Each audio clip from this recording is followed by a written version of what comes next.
it's Monday night. I tap that, you know I would. Great cigars, great talk, yeah, it's all good. From the lounge to the show, let's spark up the night. Cigar talk, burn slow, everything's right.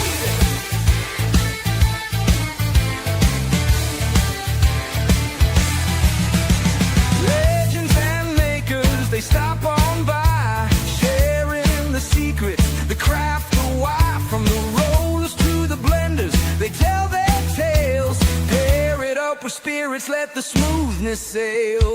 Wrapper, binder, alright. Flavor notes hit just right. Retro hail, take it slow. Only I tap that cigar show. I tap that, you know I would. Great cigars, great talk, yeah, it's all good. From the lounge to the show, let's spark up the night. Cigar talk, burn slow, everything's right.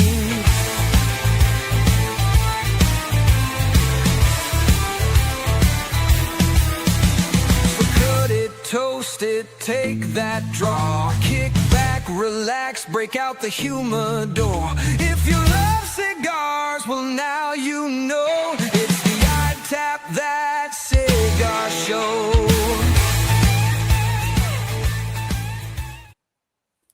What is going on, everybody? Welcome to the I Tap That Cigar Show. I'm your host, Kevin from Cigar Prop, and I am coming to you live from the sunny Gulf Coast of Florida.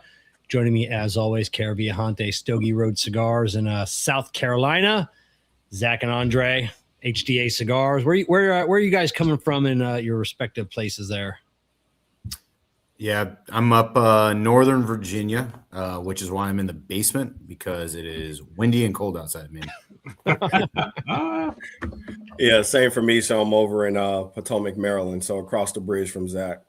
Oh, nice. Okay. Oh, right on. My son's he's somewhere in Maryland or something. I think last time we talked, he was just being transferred up to the Pentagon. He just made got some kind of promotion, some kind of sergeant or something. I don't know. Nice. You know. Congrats. Oh, thank you. So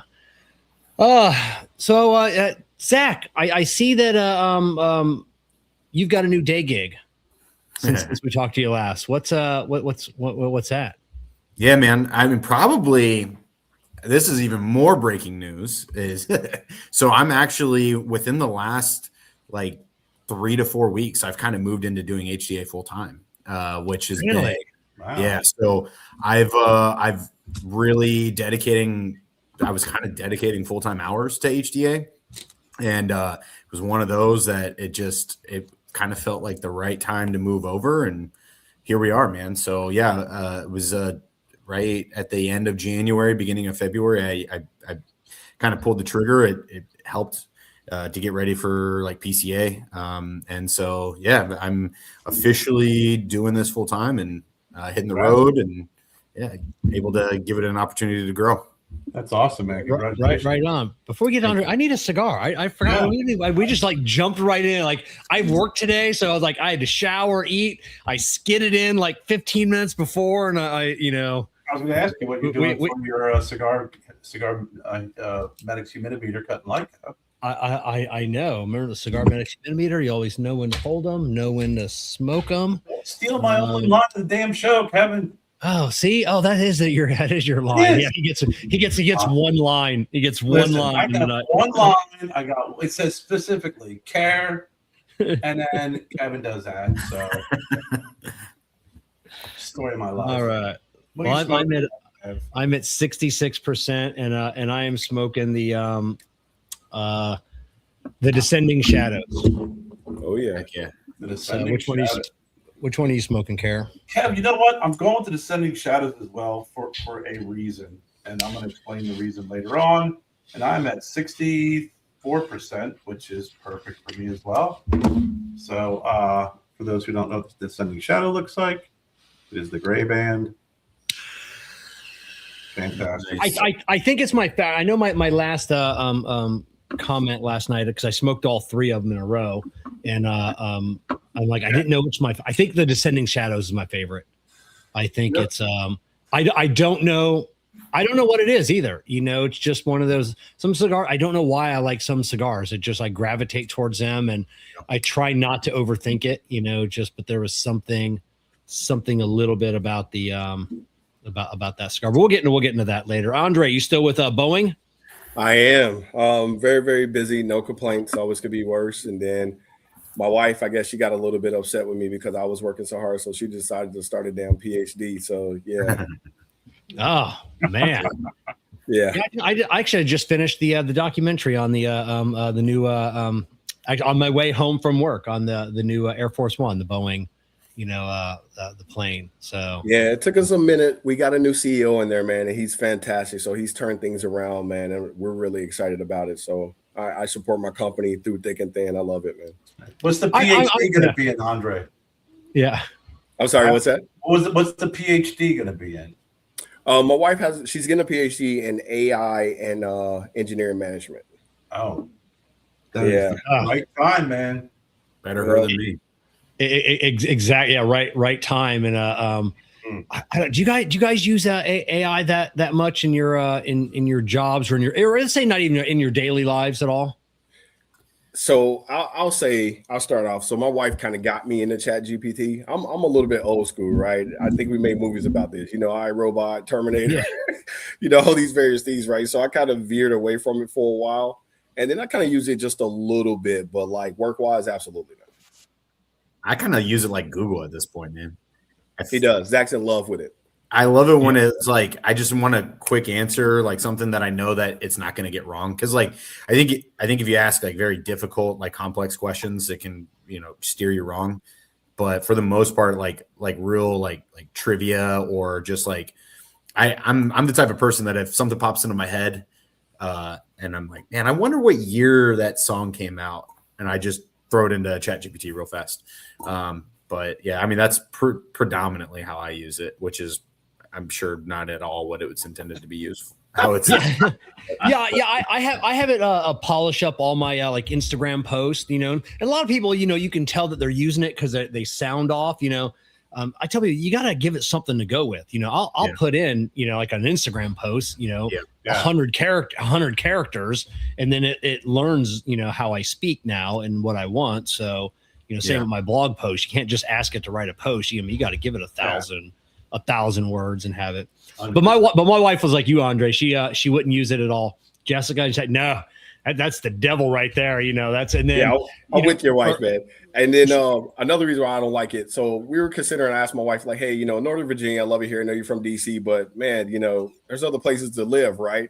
So we were talking about it, and she plugs all our information in Chat GPT. She's like, my husband works in IT by day. He owns, as a business partner, they own a cigar brand together. I'm an engineer.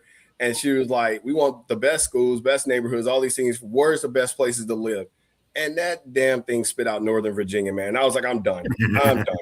That's because you didn't see the part where she put in, saying, oh, by the way, I really favor Northern Virginia. Because I missed that part, man. I was you don't trust. Upset. I was like, okay, no more ChatGPT for me. You don't trust ChatGPT's judgment anymore. Yeah, that's funny. You gotta live here. There's something wrong with it. That's it. Well, mine was.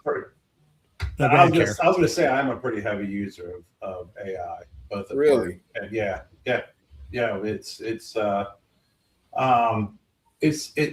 When you work for a company and they're like, hey, this is going to be the future. We need to start putting it to use. And I have found that it has been for me and what I do with some of the things that I do. It's very, very useful, very, very helpful. It makes a lot of sense out of a bunch of nonsense at times, and it's also very structured. If you can write, it's almost like how when you have a spreadsheet, you can put in an equation and then you just plug it in. It's the same way. If you want something replicated weekly or daily or whatever, you can plug in the outline of what you want. You go back and forth, and then you just give it what it needs, and it'll give you exactly what you're looking for. So I've had I figure, like Kevin always says, be nice to the machine. So when they do the uprising, you remember who was nice to them. That's it. I always say please and thank you. I can see when they're coming down the street, they're going to be like, that house, That house is cool, and they're just gonna go and they're gonna kill my neighbors. But I convinced Jessica because Jessica's a social media manager, so she's got to put reports about what her work and everything and she's build everything by scratch. I'm like, let's open up ChatGPT. My chatbot's name is Ash. He actually named himself Ash, so I'm like, that's kind of it was kind of freaky.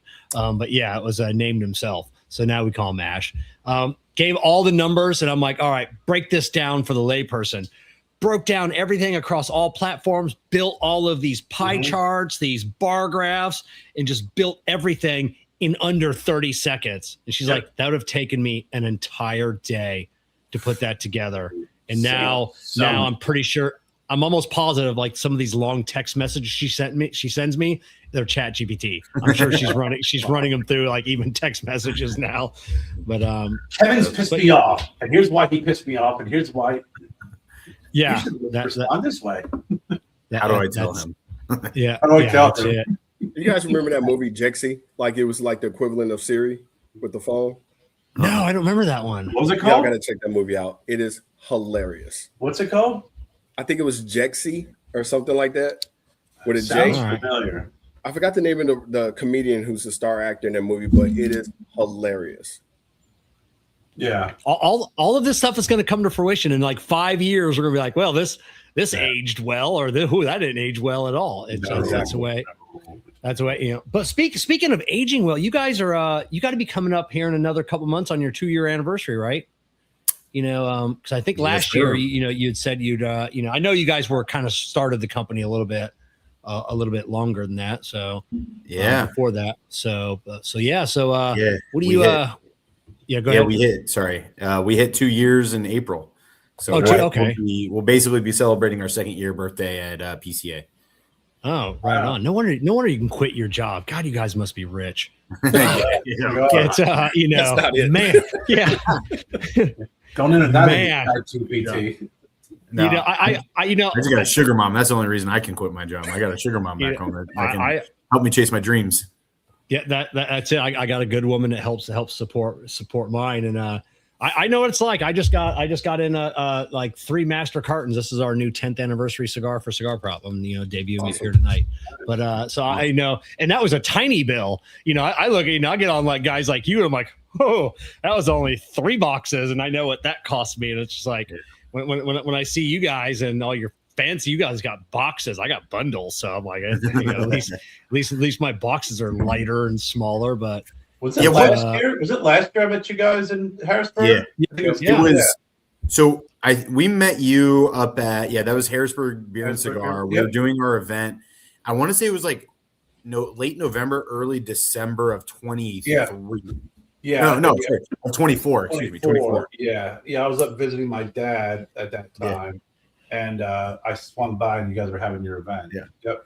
I couldn't remember if it was November or if it was in April.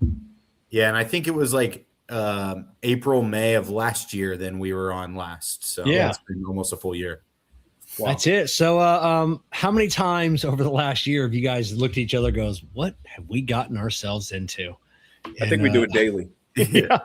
We were just hanging out on Sunday, and we were having that exact conversation. It was like, dude, who would have guessed? Boy, when we like started selling cigars in April of 24. So that's why we say 2-year mark. But we actually formed the company in 22. But when we started like down the path of forming the company, I wouldn't have guessed that 2 years after we got our very first shipment, we'd be where we are now. But here we are, man. Yeah, I mean, 2 years. I mean, that's a lot. In the 2 years you've been doing it, selling cigars, there have been probably. I mean, I know of at least a dozen companies that have come and gone. Yeah. In that same 2-year time frame. Yeah. It just they get in with with all of these grand plans and everything else, and then it's just like. You get 1 or 2 orders coming in, and that money goes out fast. I mean, it is insane. It's like the average person just, not everybody's meant to be an entrepreneur. I've said that before. I mean, just the amount of debt that you can take on. I mean, it would crush most people. Yeah, man. Just think of, like you got me, like people look at some of my bills and it's just like, it'd probably make most grown men cry. Be like, what the fuck is that? So well, you have a conversation when you're going after an investor. You're like, hey, I need some money. How much? I'd like to have like $1 million. So when am I going to see it back? Yeah, you won't. What do you do with the profits? We buy more cigars. And then what? Well, we grow. And then what? We buy more cigars. And then what? We grow. Yeah. It was funny. I was down in Georgia a couple weeks ago, and I was hanging out with my mom, and so I was doing a little bit of work at her house, and I was talking to her, and I realized over the course of like 25 minutes that I paid like 5 bills over $1,000 and a couple over like $10,000. Yeah, like I'm paying all these bills, and I'm like telling my mom, I was like, golly, like, yeah, this is it. It definitely you gotta have a stomach when you start cutting checks for, $50,000, $60,000, $70,000. You got to have the stomach. There's a lot of leaps of faith in this game, man, and you got to really trust yourself, and you just gotta trust that you're doing the right thing, and that people are going to continue to support you and embrace you, man. I remember, I think it was 2 years ago, PCA, I think we ran into Lee Marsh, Stolen Throne. And I got a quick 60-second interview with him because he's so busy. And he was talking about his new, limited edition. And I'm like, oh, so how many of these, are going to be available? And Lee started off small as well. And he's like, I think we got like 150,000 coming in. I'm like, oh, my heart, and it was just like, because we all know what that bill, that's a bill right there. I don't even know. I don't even know how, that's insane. 150,000. And that's just on his LE. Yeah. But I can't wait for the day because that's not how big our LEs are. And that's it, and the bigger you become, you don't make any more money. Your company stays you make the same amount of money, but your company keeps growing because now you got to have, employees, and you got to have managers, and you got to have reps, and just more money comes in, more money comes out, and you don't necessarily make any more money. People look at like Saka, it's like Steve Saka, and like he's, he just celebrated his 10 year, and he's not making that much more money than he was 8 years ago. Wow. Sure. You get on that trajectory, and at some point you're left behind while the companies keeps going up. You're just like, all right. Yeah. And you keep going. The thing that we're like fighting too is like, we still haven't taken a dime. I'm doing this full time. I'm not paying myself yet. Yeah. So like, we still haven't taken a dime out of this company because our goal is to, we don't want to stunt the growth. We want to let it continue to grow. Every dollar that we make, we're putting right back into either buying more inventory, doing things like PCA, doing some sort of marketing opportunity with like other retailers, or traveling, or just buying more cigars, merch, that sort of thing. So yeah, we are, when on the surface, when you look at how much gross profit you made last year, you're like, wow, that's great, but I literally saw no sense of that, like zero. And so, because it's all going right back into just continuing to allow yourself to bring on more retailers and make more cigars and continue to get the HDA name out there. So after you're at 2 years. So in the 2 years, what has been the toughest thing to kind of the pill that you need to swallow? Because I know when you start out, there's, like you said, it's like, hey, here's how much it is per cigar. Then you start layering taxes. Now you have to worry about tariffs. Then you got boxes, you got cigar pans. And as that grows, those are expenses that are kind of your fixed, that are going to be pretty much maintain the same except for taxes.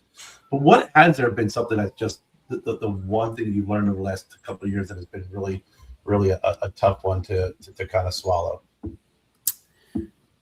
Go ahead, Dre. You look like you had something to say. I think you're spot on. I think we initially underestimated, the initial entry fee and what we were going to need. Trademarking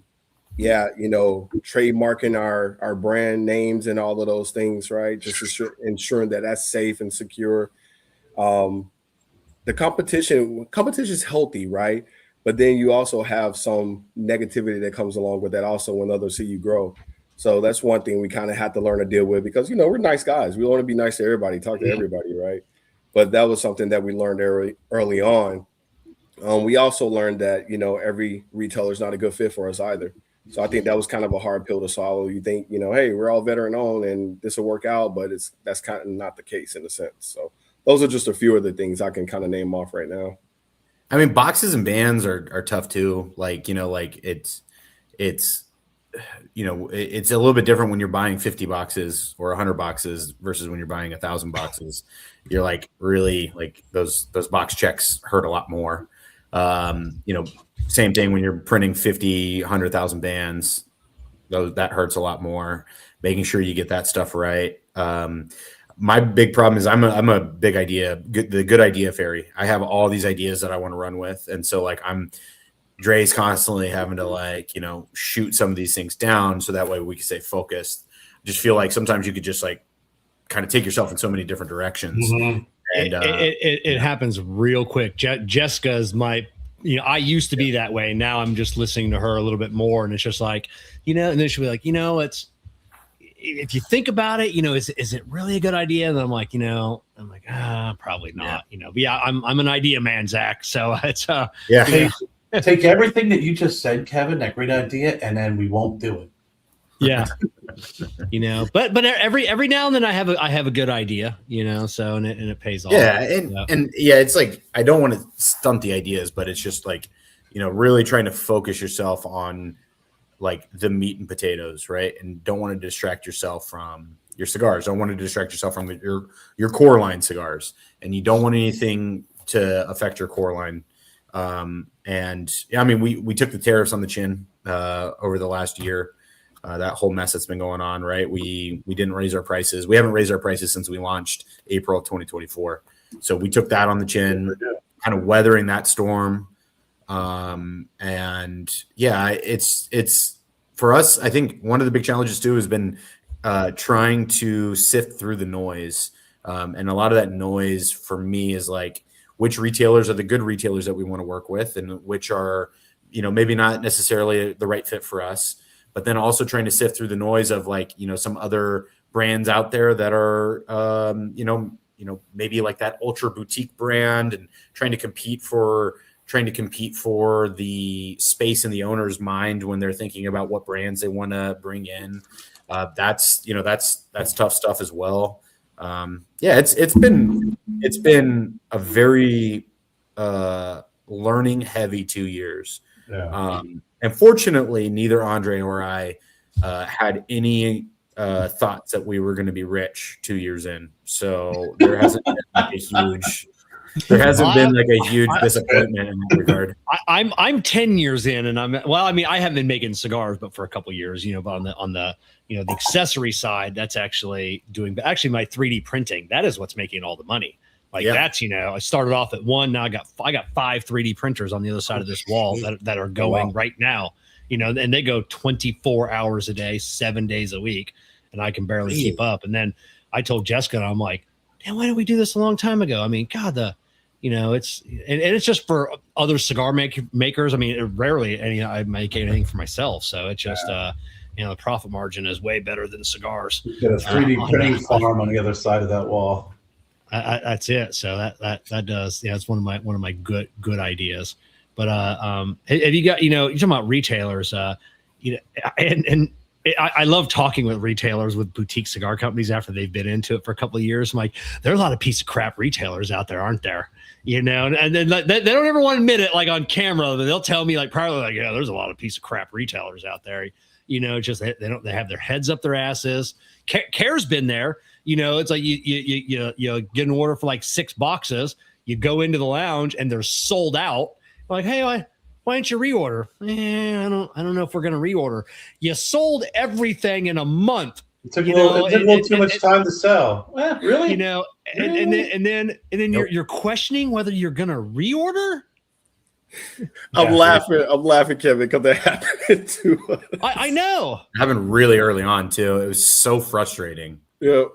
It's so frustrating because It's like, what do you want? What more do you want? And then you see your boxes where your boxes were, and then you have like a big like legacy brand that just gets plopped down right there, and you're like, dude, like we sold. This was back when we first started the company. We had just the 3 blends in one size. They bought a box of each, sold out within 30 days, all 90 cigars, brand new. It was very much like an educational process, and they're like, yeah, we're good. Yeah. I gotta say, I not to defend, but I think that there's a reason why a lot of these folks do that, is because when you have new companies, new boutiques, they'll buy it for the newness, and when it sells quickly for the newness. But they don't have a lot of folks. I can't say all of them because I deal with a lot of great retailers. They don't have the staff to continue the momentum of that boutique brand. They try and make a quick splash with the newness of the brand, but if their thoughts are, if I continue to bring in this boutique, A, are they going to be around in a year, 6 months? And B, can I still maintain the newness of this brand once that shininess wore off of it? So I think that's why some of these retailers are a little bit intrepid once they do that initial purchase. But then you get the really good ones that love to have a good selection of cigars. They'll bring you in, they'll sell you, and they have a great staff that push your product. Yeah, it's kind of weird, right? It's like the chicken and the egg. It's like, we don't want to support you until we know that you're going to be around, which I totally get from a retailer's perspective. But we're not going to be around unless we get support from people like you, right? Like that's the game. And I'll tell you, especially through our first year, Andray and I made a lot of lifelong friends and people that will have our brand's loyalty and as long as our doors are open, because there's a lot of people who were really good by us and really gave us an opportunity. And it's proven to be very successful in a lot of those lounges. And it really means a lot for guys like us. When you have these lounges that maybe they're just opening, or maybe they just really want to, help a young brand succeed. It really means a lot to us, and it's really helped us gain momentum. And then folks like you guys that are giving us an opportunity to share our story and talk with retailers and talk to all the consumers out there, man. It's been absolutely great. And I'll say that.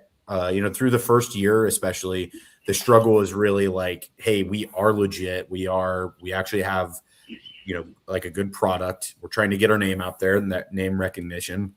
And then we went to PCA right at about our 1 year mark, and we emerged from PCA like, all right, we actually went to PCA. I think that meant a lot to a lot of people when they're like, oh, okay, these guys are actually going and setting up a booth at PCA. They must be legit. And then year 2 has just been absolutely amazing. And we're going back to PCA again. And, for us, it's like, we are here. We are here to stay. We really have been enjoying this ride. But hopefully it instills a lot more confidence in some of our retailers that are worried about things like, are they going to be around?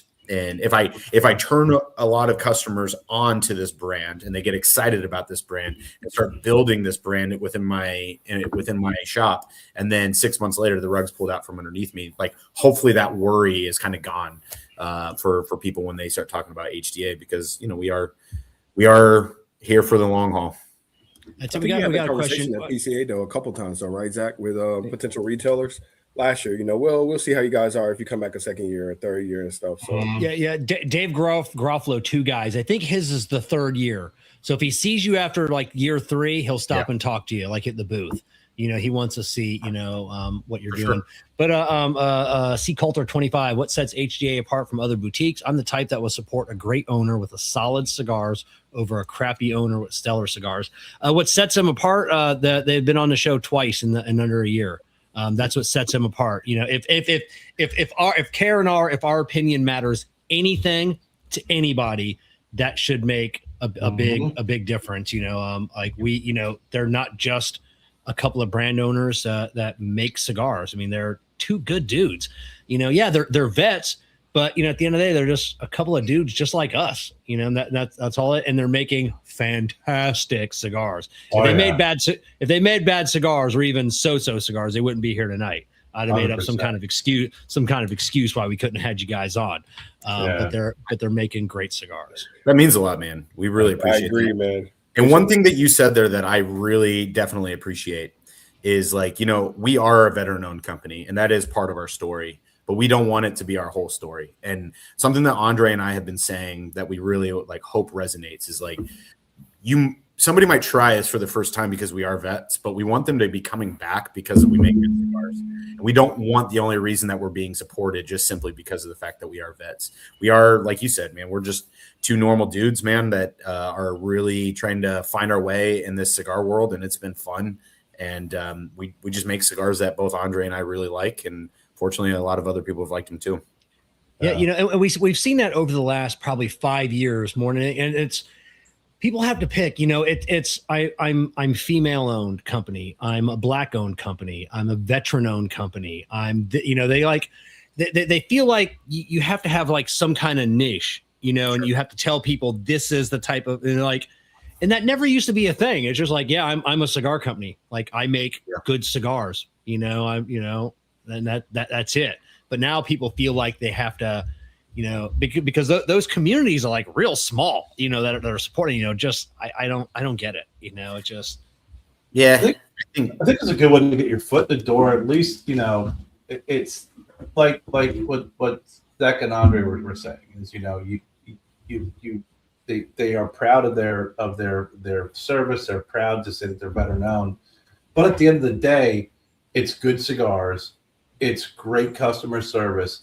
And I think, Kevin, we talked about this before, in the Pub and Ponder, so many folks get so wrapped up with hanging their hat on that label that they forget that, or maybe they don't care, but they forget that, look, you got to produce good cigars. People will be introduced to your cigar and they'll try because you're veteran owned, but they'll keep rebuying because it's a good fucking cigar. They're gonna be like, hey, veterans, okay, that cigar is terrible, and then they won't come back to it. But it gives them, that's the hook. The hook is the veteran owned, and then the good cigars keep them coming back for more.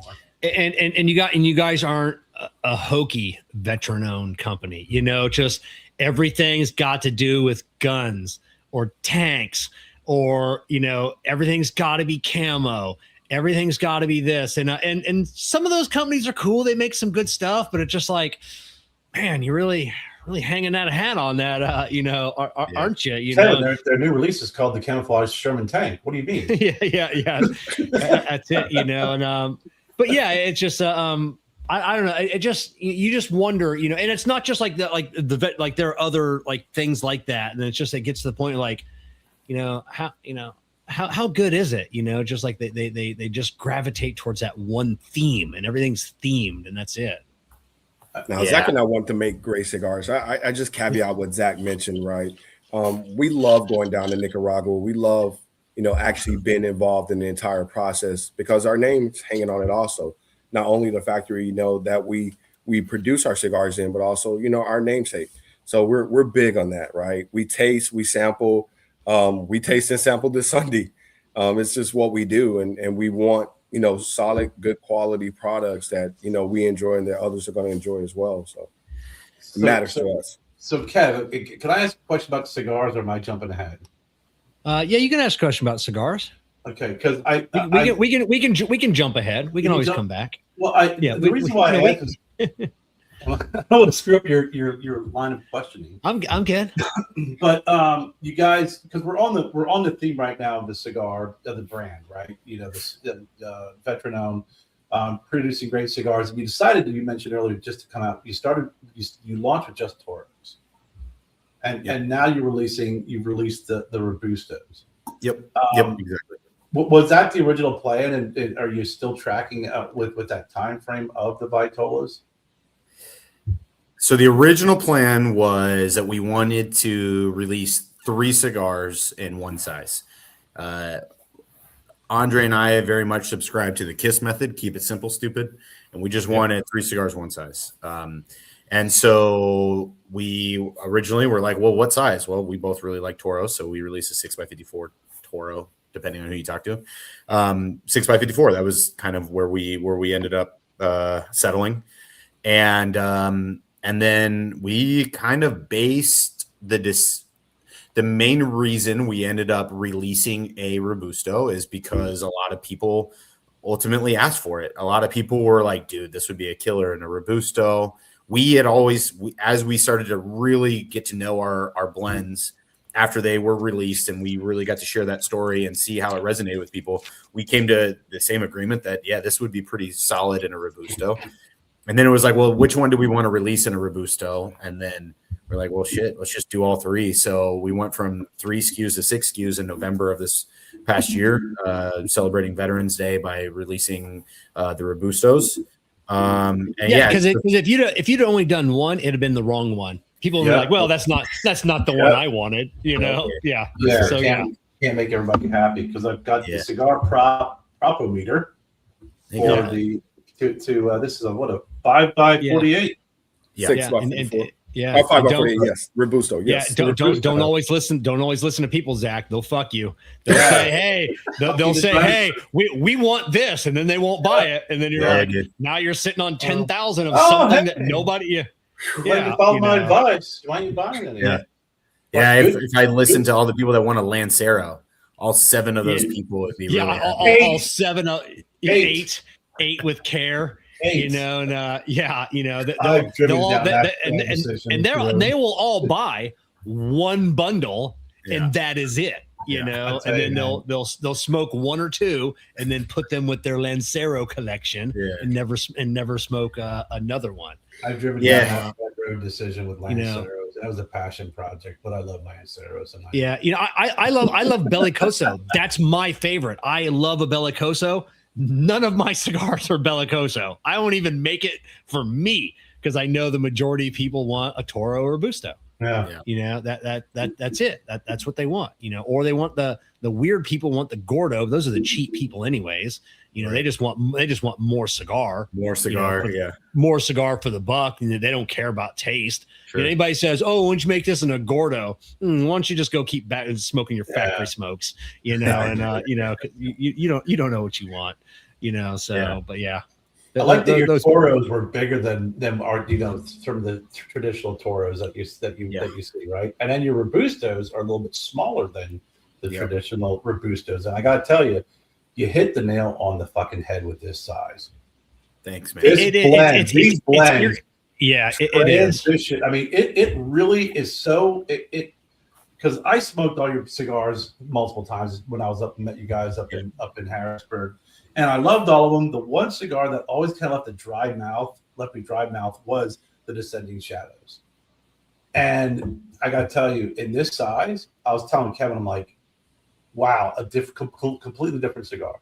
The flavor profile on all these blends, you really, really did well with this size. It translates well, the blends in this size, in this Vitola, and all of them are freaking home runs across the board. Thank you.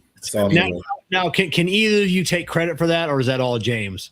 You know, or who? You know, the fact, you know, like what was it? You know, was there a blending process? Because obviously, you got to take material out. I mean, it's a smaller format. You got to figure that out, and there's no way to make it taste the same. You know, you can get obviously really damn close. Yeah, but you know, it's like making a smaller cake. You know, you just can't have the ingredients and expect it to come out the same. Right. Yeah. So you're saying the tweaking of the blends down. Is that what you're referring to? Yeah. Yeah. I mean, so that was I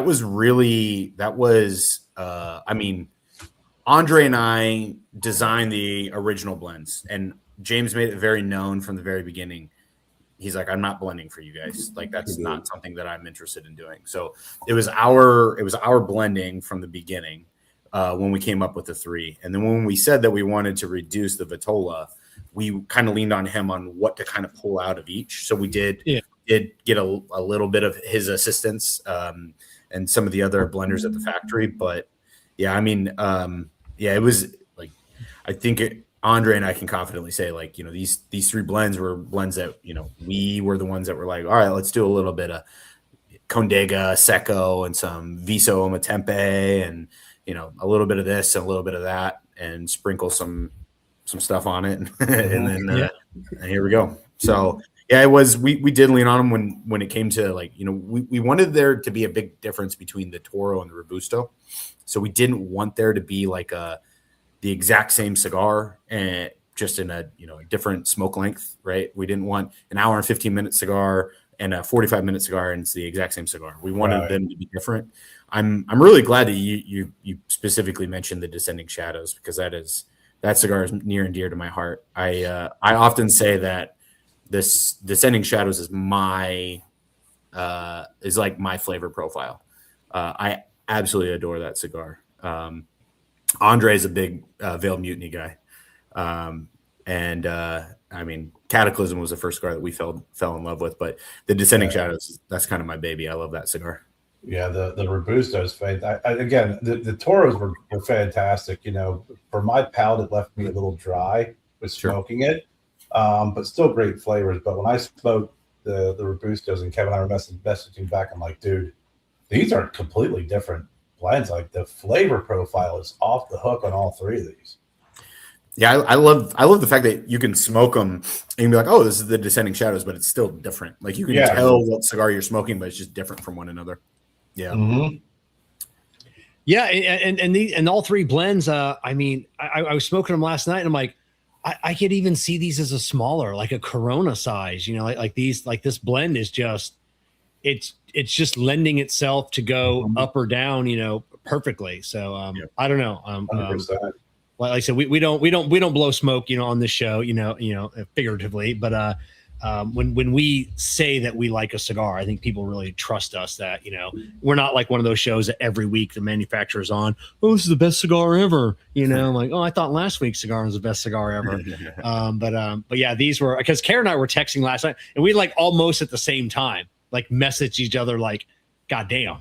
Like this is like, these are great blends. So the one flavor profile I picked up on the Descending Shadow in this Vitola is when you retrohale is the nuttiness of it. It has, it's got some, it's got to have some of that pepper to it, with the tobaccos, but the nuttiness to it is so complementary to the spice, and it's really, really transitional when you as you smoke through the cigar. But I mean, I was sitting there, I was like, I remember tasting nuttiness before. Like, God dang, this is freaking flavorful.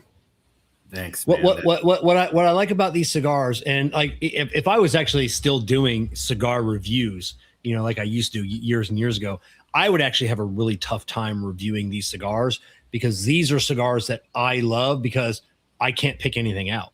Like I can't pick a single. I mean, it's all cigars are kind of earthy. It's got a little spice to it, but I like cigars like that. Like I've used the analogy of chili before. When it's made perfectly and all the ingredients are in proportion, all you should taste is chili. You shouldn't taste onions. You shouldn't taste garlic. You shouldn't taste beans. You should just taste what you like as chili. And that's what these cigars are. Like, I can't pick anything out. I mean, they're all different. And like I said, and I don't know why they're different. It's not like I'm getting more hay on this one and more barnyard on this one. They're just different cigars, and they just feel like they've been sitting in a humidor like for 3 or 4 years, aging, marrying all the flavors together. And it's Kerr and I have done, this is episode 266. So, we've done interview 266 people, and it's rare to have that, from a boutique, like ultra rare of like, just a cigar that, it's just a really good cigar. Yeah, tough to put your finger on it. Andray, you said the Veiled Mutiny is your favorite. That's what I had for breakfast this morning. I had that as my breakfast with coffee. Oh, my man, you're a bad man. And I'll tell you, it was like Kevin said, great cigar. It was so perfectly balanced, where it was just enough spice to kind of keep you, to start you off in the day.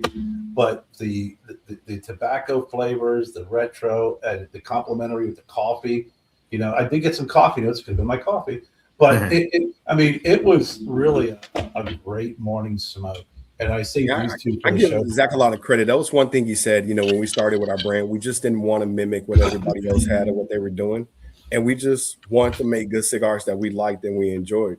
So I give Zack a lot of credit for that. It was like, we're just going to do our own thing and have fun with it, right? We're going to enjoy it, have fun, and hopefully everybody likes it, right? That's what I always say. Like, I blend for me, and nobody else. Like, that way, if nobody buys them, I've got 10 or 15,000 cigars to smoke for the next 5 years. I'm fine with that because now I got a bunch of cigars that I like to smoke. Yeah, So that's exactly what we said when we got our first order. We're like, we're sitting up 15,000 cigars, and like, and Zack was like, Dre, either we got a lifetime of cigars to smoke, or we're gonna sell some cigars. Yep. Yeah, that's it. You know, but I don't know.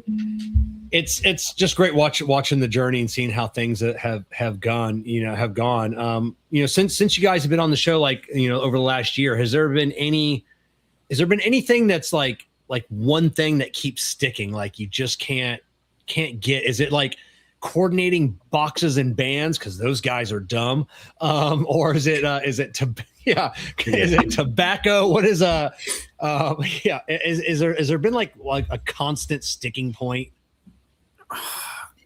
You know, I will say that I'll say that we are pretty fortunate in that the process with the factory boxes and bands it's been fairly reasonable. It hasn't been as crazy as some of the horror stories that I've heard out there. I will say that every time like I see somebody throw away a box or burn a box, it breaks my heart because of how much I know that box costs. But I know. Yeah, that stuff. I mean, that stuff is kind of like, it can be kind of tedious. I mean, like, just I'll say that like normal things that a lot of businesses that aren't tobacco businesses take for granted are like seem to be our big sticking points. Like a lot of banks don't want to work with us. Payment processors don't want to work with us. Can't Venmo. You know, like it's just really hard to do a lot of those like day-to-day types of things. And yeah, it's I'll say that we don't have, I mean, Dre, can you think of anything? Like I can't think of anything where I'm like, dude, every single time it's a huge pain in the ass. No, I mean, you know, like I said, everything has its growing pains and stuff, but now I can't think of anything that just sticks out directly. Yeah. It's just things here and there. Yeah, there's only like 2 payment processors that take tobacco, you know, and I think there's one, I forget which one that I use. It's on the bottom of my website, the Seal. And luckily they have great rates and they're fantastic, and that's what they deal with. They only deal with tobacco. You know, Authorized.net, is that it? Yeah, authorized.net. You know, they're you know, good. I got a good rep, and it's yeah, but yeah, nobody wants it, you know, PayPal, nobody wants you know, even my accounting software that I use online, you know, like they drop me on payments. You know, I can't even send invoices because it's tobacco. And I'm like, I got a tobacco license. I'm like a legit company. I got an LLC. You know, it's and half of my invoices aren't even tobacco. They're for my cigar accessory side and my 3D printing side. And they said, yeah, it doesn't make any difference, even if one invoice is tobacco. You know, I'm like, all right, whatever. Yeah, we endured those pains also. We've been kicked off a few platforms. Yeah, you know, it is, and that's why I'm 3D printing my boxes for the next one.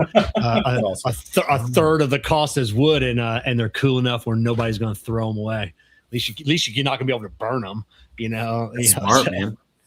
You know, but I can do that on a small scale. You guys can't 3D print, you know, even I couldn't 3D print a couple thousand boxes. It just can't happen. Come on, man. You can't 3D print a couple thousand boxes for us? I could. I did. You guys might like this one since it's kind of up your alley theme. The one, I don't know if you saw the one we did. Sinistro just released an exclusive with Mardo cigars, and it's like a revolver, and it, you know, that's sick. And we spent a couple months 3D printing these, and those were awesome. Super. And it clicks in place. Yeah, that's it. Yeah, Kerr's having a hard time figuring that out. But yeah, my top, it's really loose, Kevin. He goes, you know, it clicks. I was like, yeah, never mind. Yeah, but even that was a month and a half of printing for 250 of them. You know, golly. So you know, because they're pretty intricate designs. You know, like these will go like really fast. You know, like I'll be able to print a couple hundred of these in a few weeks. So, but yeah, it's boxes, bands. People don't understand that shit adds up. You know, it's just you know. And then speaking of, you said, you know, kicking off some platforms. man, I've been nailed the last month or so on social media, being Really? put in Facebook jail, Instagram jail, YouTube still hates us. It's just, I just got Kerr Viajante Stogie Road. I just got that. Did you? Yeah. I knock on wood. We have not had any issues yet. I don't know what palms apparently we greased without realizing it, but we haven't had any issues yet. Yeah, and unfortunately, the bigger you become, the more of a target you become, and that's what a lot of it is. Now on the social medias, now you guys are a couple years in, you're getting hit up by the influencers all the time. I can make you guys big. What I need is a box of cigars or a 5-pack or something. Dude, here. Dude, we 5-pack. We've had some wild offers. Zach, go ahead. Yeah, man, we get hit up a lot. I like to reach out to people that I and Andray and I really want to give cigars to. So if there's somebody out there that I appreciate their content, hey man, I want to send you some cigars. I want you to enjoy them. And if you feel so inclined to talk about it, positive or negative, on your social media, have at it. But I really enjoy your content. I mean, we've sent cigars to a lot of people that just never end up posting it, but I enjoy their content. I get really turned off by people that reach out to us and within their introductory message are then turning around and asking for free stuff. Like, I don't know how that's like a good business practice in anything. Like, I couldn't imagine walking into like a retailer's lounge and just being like, hey man, can I get some free cigars? Right. Like, it's crazy. And so, yeah, we get a lot of offers where, we would love to rate your cigar and talk about it and highlight it. And all we need is an entire box of cigars or a couple boxes of cigars. And you're like, what are you talking about, man? A lot of those folks spray and pray. It's if you send out 20, 30 letters, you get a couple back, you get yourself some free cigars. Yeah. We've had folks on the show, and I always tell folks, listen, if you find yourself in the northern part of South Carolina up nothing, give me a call. I'll take you out and introduce you to some of the cigar shops. That's if you really want someone who's going to put their money where their mouth is with these influencers, they should be offered to introduce you to some folks when you're in their market, their area, and people that they do have relationships with, where they can actually connect you with the actual buyer. Sure. Yeah, that's it. Now, as an influencer, myself, like, there are companies I reach out to when I want to try a product and it's kind of expensive. But I never reach out free. I go, hey, do you got like a discount? You have like any kind of codes out there? 10, 15, 20% off. I'm not looking for free product, but I want to try your product. Here's my social media handle. I'd love to do an unboxing video on it. Just is there any discount codes? And sometimes they come back and be like, oh, hey, you've got a good following. Let us send this to you at no charge. Or it's like, yeah, here's a 15% off. I'm like, done, bought. Thank you very, very much. And then the second time around, they're like, oh, hey, we love that video. We got a new product out. Let us send it to you. And it for sure. And yeah, I mean, we subscribe to that idea too. But it's just, I don't know how to fully quantify it. Sometimes people are just like, gimme. And we have to trust our gut on a lot of these. And some of them just don't pass the gut test for Andray and I. And, create an influencer's discount code, give them a little discount, send them to your website and say, here you go. There you go. That's it. See how many of them actually buy. And you're going to find probably not too many. But if you do have one to buy, I'm like, oh, hey, there you go. Yeah, it's but yeah, and then you go to their profile and they got like 50 followers, and it's just like, what, Right. You need to, So 50 people who didn't know about you until I smoked your cigar. Yeah, that's it. Until I, or it's the female that doesn't even show the cigar. It's like, oh, hey, look at what I'm what I'm smoking. Yeah, there's some really creative ones out there too, where it's not just like it's not even just like, send me some cigars and I'll post about it. It's also like, other ways of getting a couple bucks out of you to advertise, kind of climb that ladder of payments out of some of these small brands. And frankly, man, I've Andray and I have spent some time with some other small brands. We've stepped in a couple holes along the way. And then we see some of these other brands that are kind of falling for similar traps, and we try and do what we can to spread the word to people to be like, dude, avoid. And some of these companies, or not even companies, excuse me, but some of these people out there are wildly predatory towards small brands, and it's very, very disheartening to see. And it is. I've got a couple friends that are females that are in these groups on Instagram, in their private groups, and it's in the cigar, and they're very these groups of women, are predatory. They all talk. Hey, has anybody heard of a HDA? Anybody got to deal with them? What's up with them? If I hit them up, you think they'll give us some free stuff, or like, oh, hey, this owner's super cute. Maybe if I send them a picture, scantily picture, maybe, and it's just, and I read some of these messages, and I'm like, man, that's fucked up. I mean, you're trying to mess up people's families over a little business deal, trying to get a box of cigars and maybe a few dollars, and it's just like, I appreciate you telling them I'm super cute, Kev, when you do. yeah.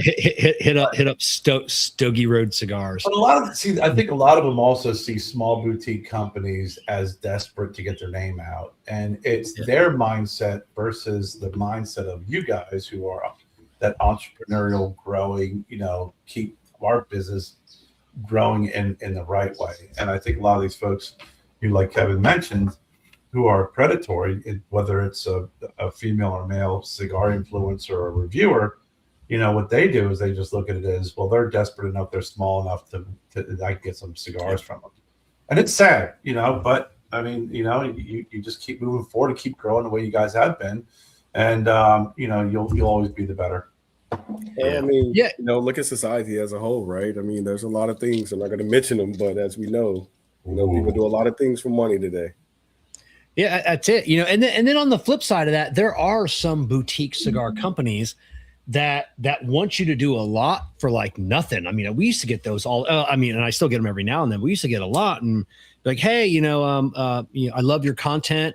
Can I send you, like a 5-pack of cigars to try? And most of them will come back like, or they'll be like, hey, same as you guys, like, you don't have to post it. I just love your content. Been following you for a while. Can you try the cigars? And a lot of times I do, and I always try and post at least one picture. But then some companies will be like, hey, we'd like to send you a 5-pack. And then I'm like, oh, hey, that sounds good. And like, yeah, we just need you to create a video, and then like maybe 1 or 2 like Instagram photos. And I'm like, for a 5-pack of cigars? I go, so you want me to work 8 to 10 hours for a 5-pack of cigars? I'm like, I'll pass. It's like there's you can go find the person with 500 followers and get them to do that for a 5-pack of cigars. Yeah, for sure, man. Yeah, like I said, man, we like trying to take care of some folks that have supported our brand, and folks that we enjoy like their content, and we'll send some stuff out to folks. But for the most part, a lot of the content that we end up sharing on our page, a majority of it is just that feel inclined to post about us, and it's definitely, we're very lucky to have a lot of great supporters out there and great friends. We've been very, very lucky. You guys had mentioned it earlier. It's like you remember the loyalty. It's you remember like the people you reach out to. I'm like, hey, I like your content. Can I send you some cigars? There are people that will people that wouldn't work with me in the past at the beginning, and you're too small, and I'm like, I'm gonna remember that because I knew it. And there are companies that I still don't work with. They've reached out. I'm like, oh, now that I'm bigger and I got a bigger reach, now you want to work with me? You can go fuck yourself. Yep. I will never work with some of these companies, and just you burnt that bridge. A lot of times they're just rude about it. It's like, nah, you're too small. Go away, kid. Sure. Oh, okay. Yeah, I mean, look, the reality is that HDA is not going to be the right cigar for every lounge, which I get. Yeah. the rudeness is something that it's just, I don't think in any business, in any walk of life, I don't think is really necessary. It's all about how you handle things. We've been told no many times, and very rarely do we get hurt feelings about it. There's the times that we do have hurt feelings are the times that it's rude, and the times that it's not professional, and it's you definitely hold on to those and you remember that. And we've been in those situations as well, where it's like, now we're good type of moments. Like, we're fine. You got to keep track of the no's, and especially like the no's with constructive feedback, or like, hey, it's just not the right time for us. Like Abe at Smoke Inn's a big one. Like you just people hit them up like, you're not at the right place for us right now. Like you're just too small of a company. Like, and it's just you can't scale fast enough if it takes off with our company, and then you look bad and we look bad. And then, Abe's like, hit me up again. Give us a couple years, and you just got to take those no's, and, you come back, like Abe or Jeff or, Dave Garofalo. I'm like, hey, remember 2 years ago, you told me to come back. I'm like, we're still here. We're still making cigars. We've grown, and, then maybe it's another year after that, but it's the delivery, like you said, man. Someone gives you constructive criticism and it gives you a no with a teaching lesson behind it, or even a no with a roadmap on how to get into their shop. 100%. Right? And there's a lot of that. Like, no, but if you do this, it's tough to hear. It stings a little bit, but it's a learning, it's a learning no, where versus the flat out jackass no. And usually those are the same folks, like you said, it's, they scream support local business, but they don't do that. Or they scream, hey, you should support us because we're, veteran owned, but they don't want to support veteran owned. Usually it's there is some sort of contradiction in what they're touting versus what they exercise in their business life. But to Kevin's point, when Abe or Jeff or somebody gives you a no with a healthy dose of feedback and gives you at least a pathway, that's for sure. Take that and apply it. Absolutely. And you said it perfectly. I would say one of the things that we absolutely hate is when we take the time to send somebody some samples because they asked for some samples perhaps, and then we never hear back from them.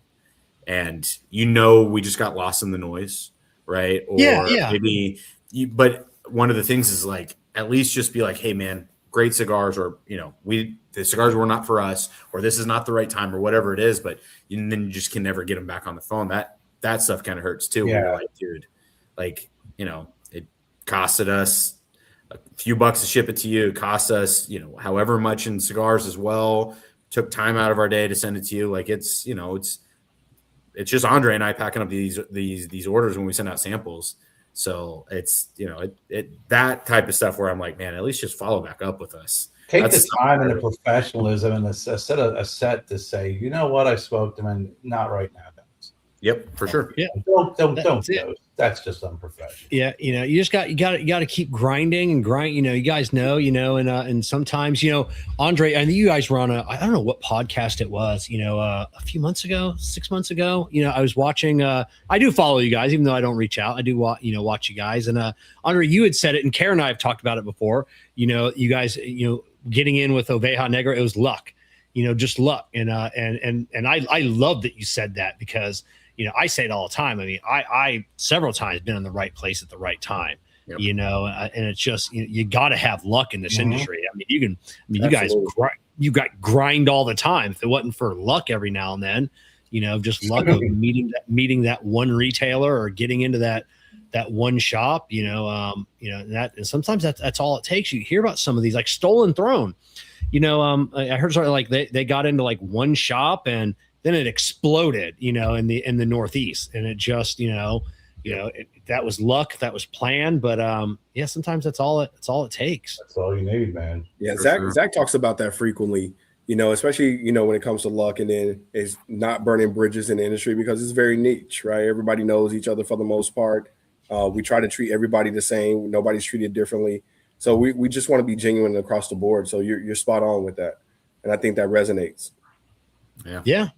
Yeah, so sometimes it's just better to be lucky than good. That's what I Oh always yeah, say. 100%. That's it, and it's just knowing when you're lucky and capitalizing on it fast. Because sometimes you get lucky and then you let it go, and that moment slips real quick. When you're lucky, you got to be able to hop on something and ride that, for what it's worth. Because like I said, you can grind all day long, and sometimes it just doesn't work. I mean, you guys have been doing this for a couple of years. Talk about work-life balance. I hate that fucking term, work-life balance. I hate it. And because it's you guys, Zack, up until recently, you got a full-time job, a day job, then you're trying to sling cigars or whatever it is.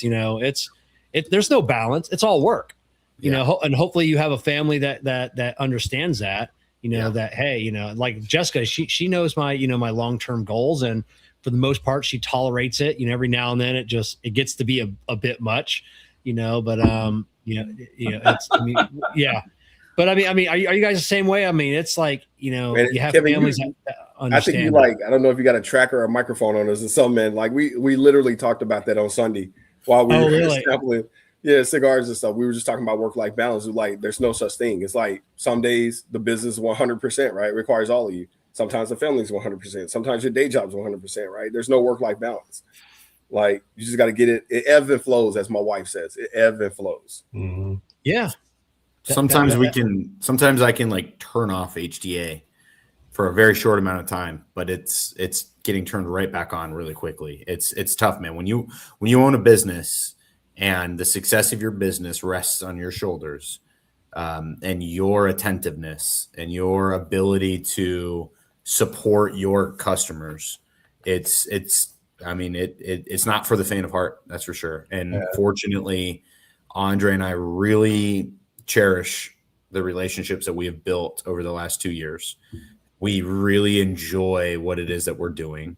And yeah, I mean, some days are tough, but for the most part, man, we love it. And there's some tedious aspects to it. I love going and doing events. I absolutely love going and doing events and getting out and sitting down with people that enjoy smoking HDA cigars and just talking about not even cigar stuff, just talking about everyday life and just bullshitting. I love getting out and meeting people and hitting the road and going and visiting shops. Like, that's what it's all about. Like, sending invoices and mailing off boxes, that's a necessary part of the job, but we really, really enjoy being able to communicate and like build relationships with retailers and consumers. That's my favorite part of this. And I think I speak for Andray when I say that too. Like, it's just, that's what this is about. And that's where we have found a lot of joy over the last 2 years, is the people that we have met and been able to build relationships with. Yeah. Kev, I think the reason why you hate the term work-life balance is because when you do this, you love it. It no longer becomes work. It's almost like this, work-sleep balance. You hope that you can get enough sleep. And I remember years ago, I had Carlito Fuente was talking to him like, so what do you do on your off time? Like, what is, and he just kind of looked at me like, fucking, this is like, you wake up, it's freaking cigars until you go to sleep. Like, there is no periphery. There is no other, things I like to do. I don't sit down and watch Netflix, on Wednesdays, Kerr, and watch, 90 Day Fiance. That's what I do. No, it's work-life balance when you truly love something like this. And you have to be passionate to get involved in the cigar industry. You do. And I remember I heard somebody say something a while back. I thought it was one of the most narcissistic things I ever heard. Is people who have cigar businesses, but they have a day job. It's really not a cigar business, just a hobby. You're not a real cigar brand owner. And I'm like, fuck you, dude. You know what? They are just as hardworking, just as determined, and just as passionate as you are. They just have a different situation than you do. So never slight anybody who's making a true hard hustle effort into building a business. So I think, Kevin, that's why the work-life balance doesn't resonate with you, because this is work-life. It's just more life. Yeah. That's it. You know, it's all, you know, I don't know. It's all just work, you know. You had talked about, you know, you love just going to lounges and doing events. You know, we were down at the Great Smoke down in Boynton Beach last weekend, and at the final night, you know, Saturday night, you know, the big event, everybody goes back to smoke in Boynton Beach. And all, you know, a lot of the makers are there. And at one point, you know, Steve Saka, you see him, he just dragging his chair from table to table, just talking with people. He eventually drug it over to our table. You know, he knew all of us, you know, known us for years. Talked to us for about 30 minutes. We never talked about cigars. You know, it was about like the watch he was wearing or the trip that he was, you know, he's getting ready to take. His anniversary is coming up. And, you know, we just talked for, you know, half hour or so about just random shit. And because that's what we do in a lounge. And he eventually got up and drug his chair to the next table. And, and I say, like I said, those are the stories people are going to remember. Sure. You know, not, hey, I got to go to this cigar event and I got to buy some cigars and I got Steve Saka's autograph. But no, I was at an event, you know, and I saw Zack and Andray, and, you know, we just were at a lounge and we just sat around and bullshitted for a couple of hours and talking about random ass shit. And, you know, those are the guys that, you know, are going to be your biggest supporters for sure. They've been on mine. You know, my advertising budget is zero, but I have thousands of people, you know, that you know have gotten to know me over the years, and, you know, in these groups, you know, that, you know, whether it was my Lighter Bleed tour, Cigar Rest, you know, I would be tagged, you know, from these people, and like, oh, hey, you know, you definitely need to go see Kevin.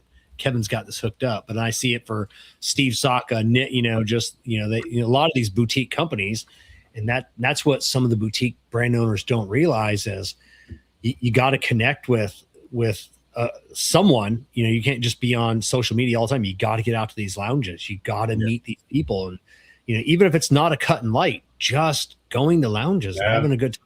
Those people are going to be your non-paid advertisers.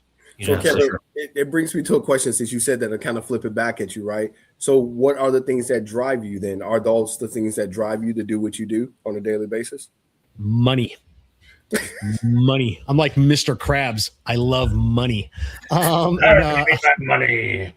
That's it. You know, plus, I mean, it's, I mean, none of us want to work until we're 70 or 80 years old. I want to have, I'm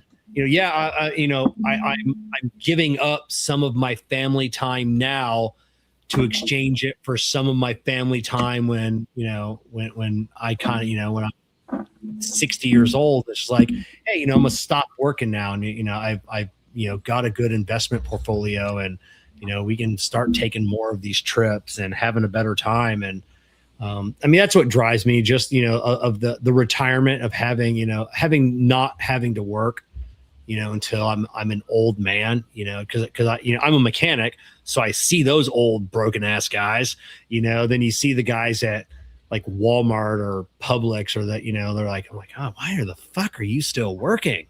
You know, and it's just because they have to. And, you know, and I don't want to do that. And a lot of it is legacy. You know, we all want to leave something behind. You know, my buddy Brad Reith over at Zeal Cigars, you know, killed in a motorcycle accident a couple years ago. And he left a hell of a legacy, and his great grandkids will be able to speak with their, you know, great grandfather, you know, through social media. They'll be like, oh, hey, that was my great grandfather. That's super, super cool. I get to know who that guy was. So, you know, a lot of it's legacy too. Great. Yeah. No, I think, you know, what really motivates me too is the quality of life. Like, while I might not necessarily be making as much money in this business venture as I would if I had just continued my old job, I'm gonna enjoy myself a lot more. Yeah. Like, I really truly enjoy this type of work, and, you know, this is the type of work that I want to be doing. So, you know, quality of life definitely is a big part of it.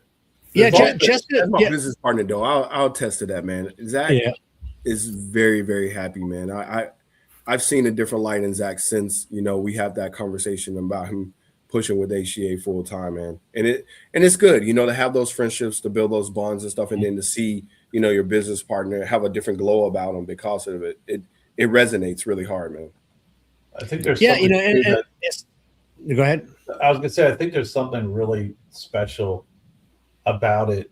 It's probably different from what we're talking about, that you create something or involved in the creation of something, that your name's on it, that someone sends you a message and they smoked it on their anniversary, or they smoked it on a special event, or you get a call that says, hey, I had a friend of mine, lost his wife. He goes, I was just sitting around thinking I was smoking one of your cigars. There's just something about that kind of puts you in a different atmosphere.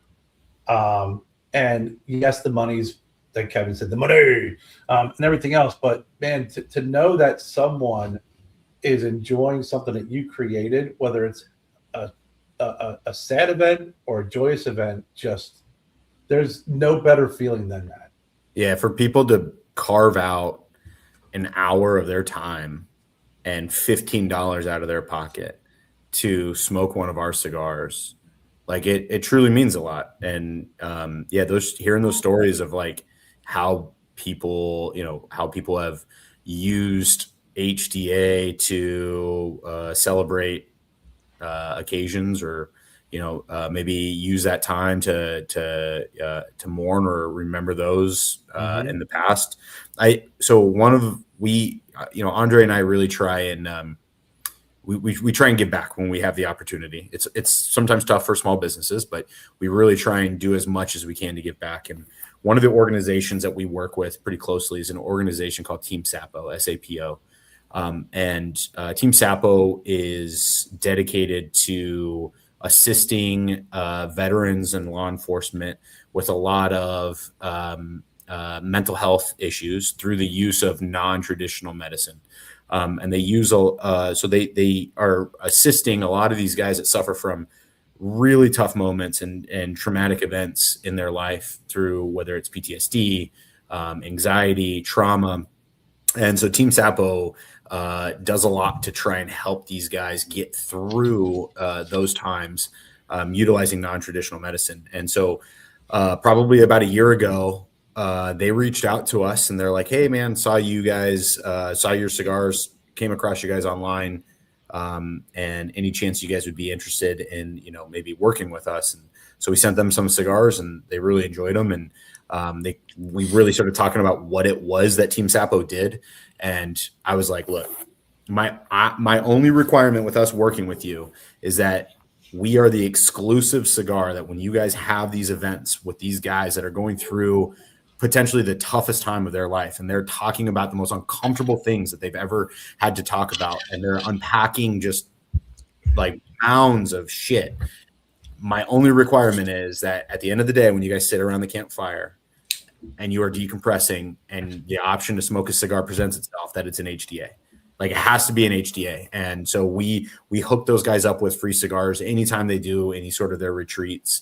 And we try and help them annually for fundraising, and we're constantly trying to get back. So those types of things are like, dude, like it brings tears to your eyes, man. Like it's so powerful hearing like how something as stupid as a dead leaf can really help people and really make a difference in people's lives. And just glad that we can be a small part of that. Yeah, I think if people, like the regular people, if they had more access to be around vets, when there's something weird that happens when veterans get together. I used to have a part of like the bearding community. When I used to be real big into that and making product, I hung out with a group of vets, and individually great guys, always laughing, joking.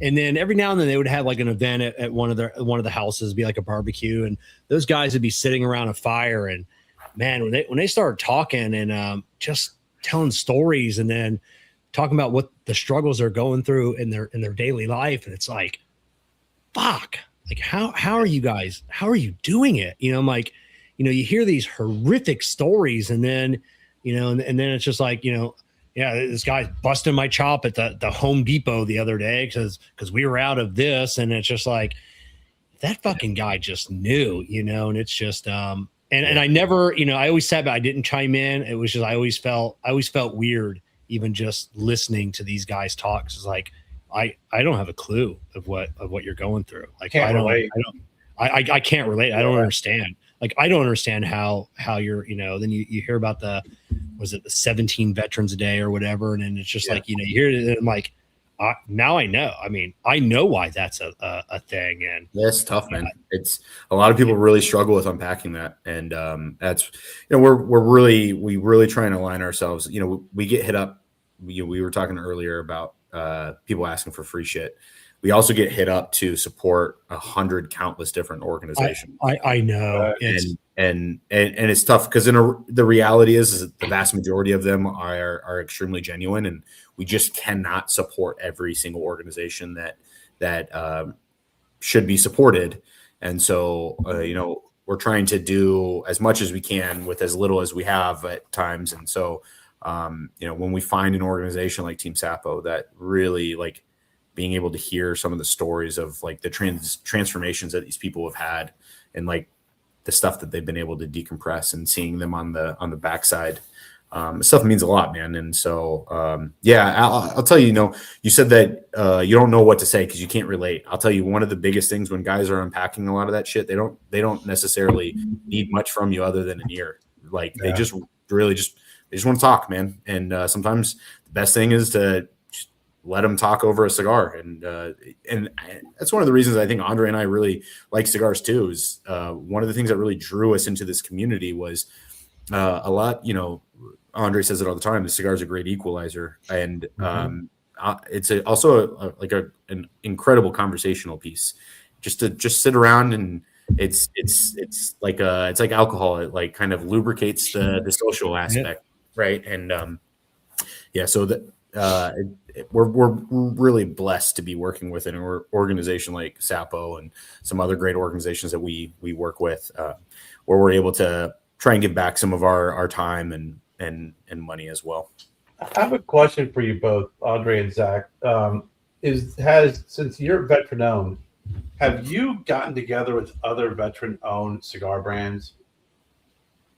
Yeah, we had there's all different types of boutique companies, of associations.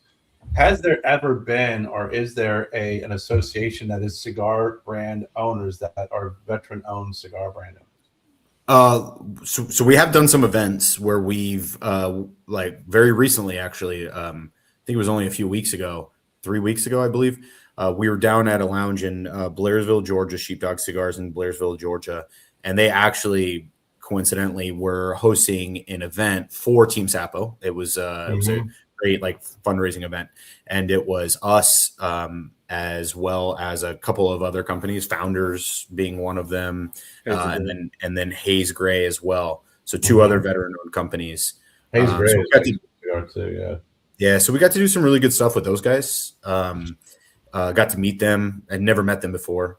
But like, it's kind of tough too, because I think I think in the veteran owned space, whatever space that is, I think we could be our own harsh critics, our hardest critics on one another. I think like I'm very eager to support veteran business, but I'll also be the first to say if I think your product is shit.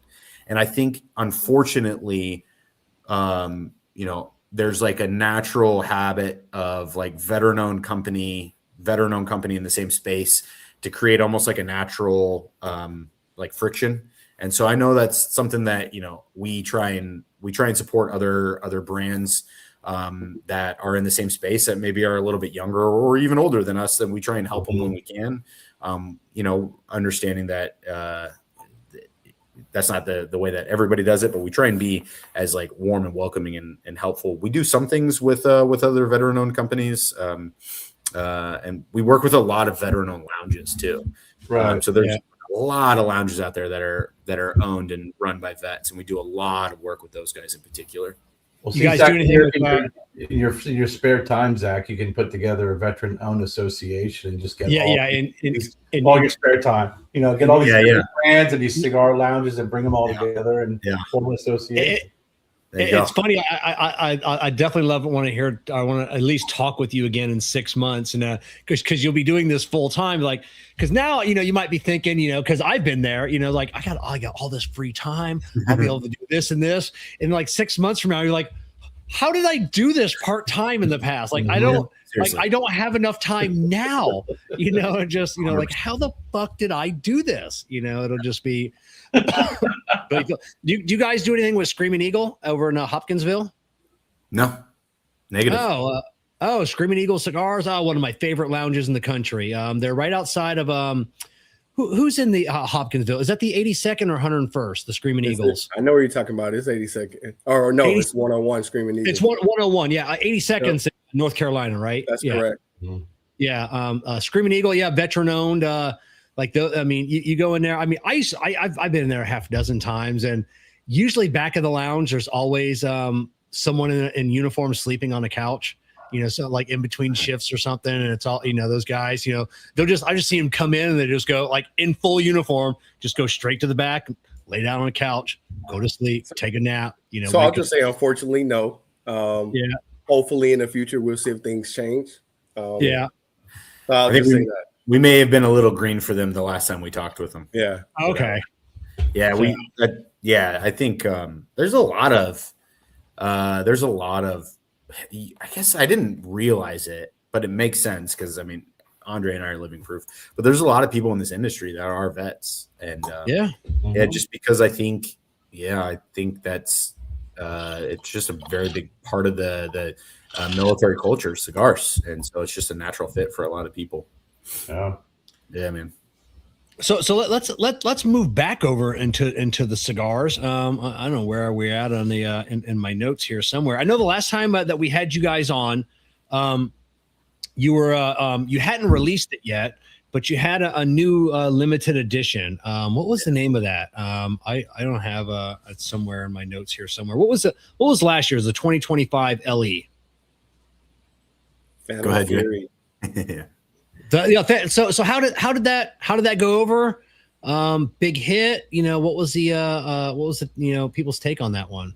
I'll say this: Zack always says his only regret is we didn't order more. Oh, really? Oh, that's always a good regret. Yeah. We made so it was our first LE. We launched it. We paid for that cigar and started the process to have, like, they started making those cigars before we hit our 1 year mark. So that was a really tough thing for us too, is from the time that we made the cigar to the time that it was actually launched, we more than doubled in size. So that was, that's really tough for a small company. So we made 6,000 of those cigars, and we were sold out before they even landed in the States. Get out. Yeah. So it was like, the reception was wild. It was very, very humbling.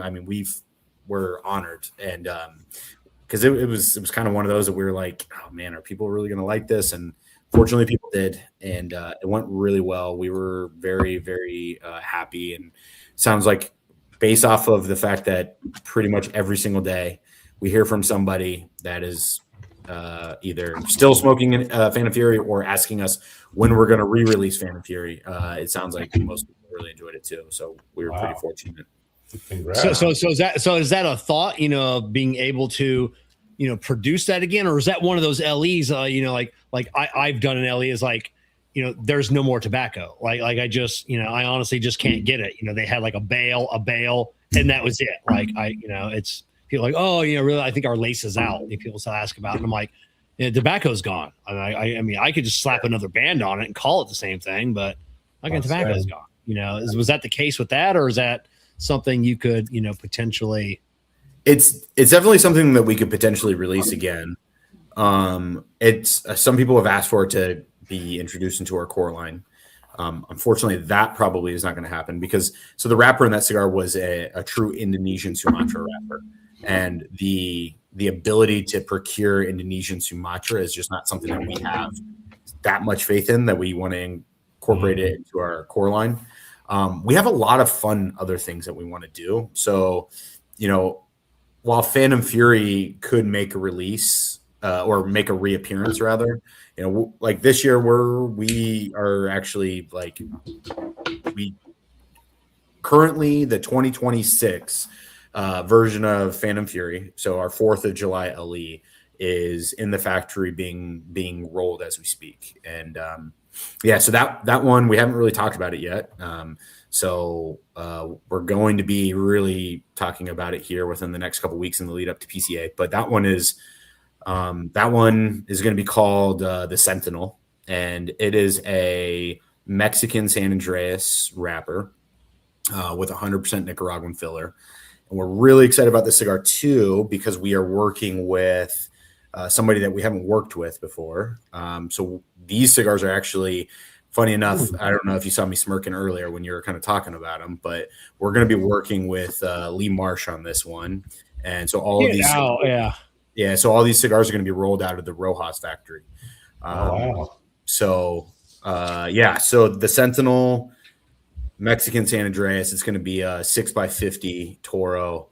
And when Andray and I were creating this cigar, you know, when we created Phantom Fury, we wanted to do something different than our core line, and we wanted something that people were like, "Dang, that's an HDA." Like we were trying to, maybe it has a little bit of our flavor to it, no pun intended, but really we wanted it to be something a little bit out of the box, and we wanted to do that again this year. And so our goal was we wanted to create we wanted a cigar to be super like chocolatey, and we wanted something like nice and sweet, utilizing a Mexican San Andreas wrapper. And so we worked with Lee on that. We were down in Nicaragua last month, putting the finishing touches on it. And we're really, really, really excited for this thing to land in the States. That's awesome. And we got more this time. Yeah, and we made more. There you go. Did you order 100,000 from? No, no, not quite. But, you know, I'm a big fan of LEs like one and dones, as long as they're not every 3 months. You know, like some of these companies, it's just like I've stopped. I mean from some big companies that are like they're friends of mine. You know, like personal friends, and it's just like I just stopped buying their LEs. It's like I can't keep doing this. I can't keep doing this every other month. You've got another $350 box of LEs. You know that it's one and done, and it's just like I don't know. I'm so far behind on everyone's LE list. It's just people are like, oh, did you smoke this? I'm like, no. I'm like, oh, how'd you not smoke it? I don't know, because there's a million of them now. Like that's the new buzzword. I got the first 5 LEs. Yeah, it's tough because I 100% as a consumer, I can't keep up. I can't keep up with what some of these brands are doing, because it's just cranking out new LE out after new LE. You know, we Andray and I see 2 major milestones every year: the 4th of July and Veterans Day. We want those to be like, we want to do something special. So like the most that we would do is like maybe 2 LEs a year, and that's a lot. I like we want our core line to be the focus of our brand. That is the cigar that's always going to be in stock. That is the cigar that when people say that they smoke HDA and they like HDA, it's because the core line drove them to the LE, or maybe the LE will bring them in and the core line will keep them. Like that's what we want the core line to really be the core of our company. And yeah, it's tough, man. When some of these guys just LE to LE, it's got to be a tough business, and it's a tough business model to maintain, and it's got to be tough too. I know for me, it's tough on the consumer. It asks a lot of the consumer to like have this like constant fear of missing out, purchasing power. So, we try, and when we do it, we really want it to be like special for us. And so, we did it last 4th of July. Doing it again this 4th of July. So we're hoping to have it all to all of our retailers by the end of June. So that way they can have it on the shelves for the 4th of July, because we want it to be everybody's like 4th of July cigar.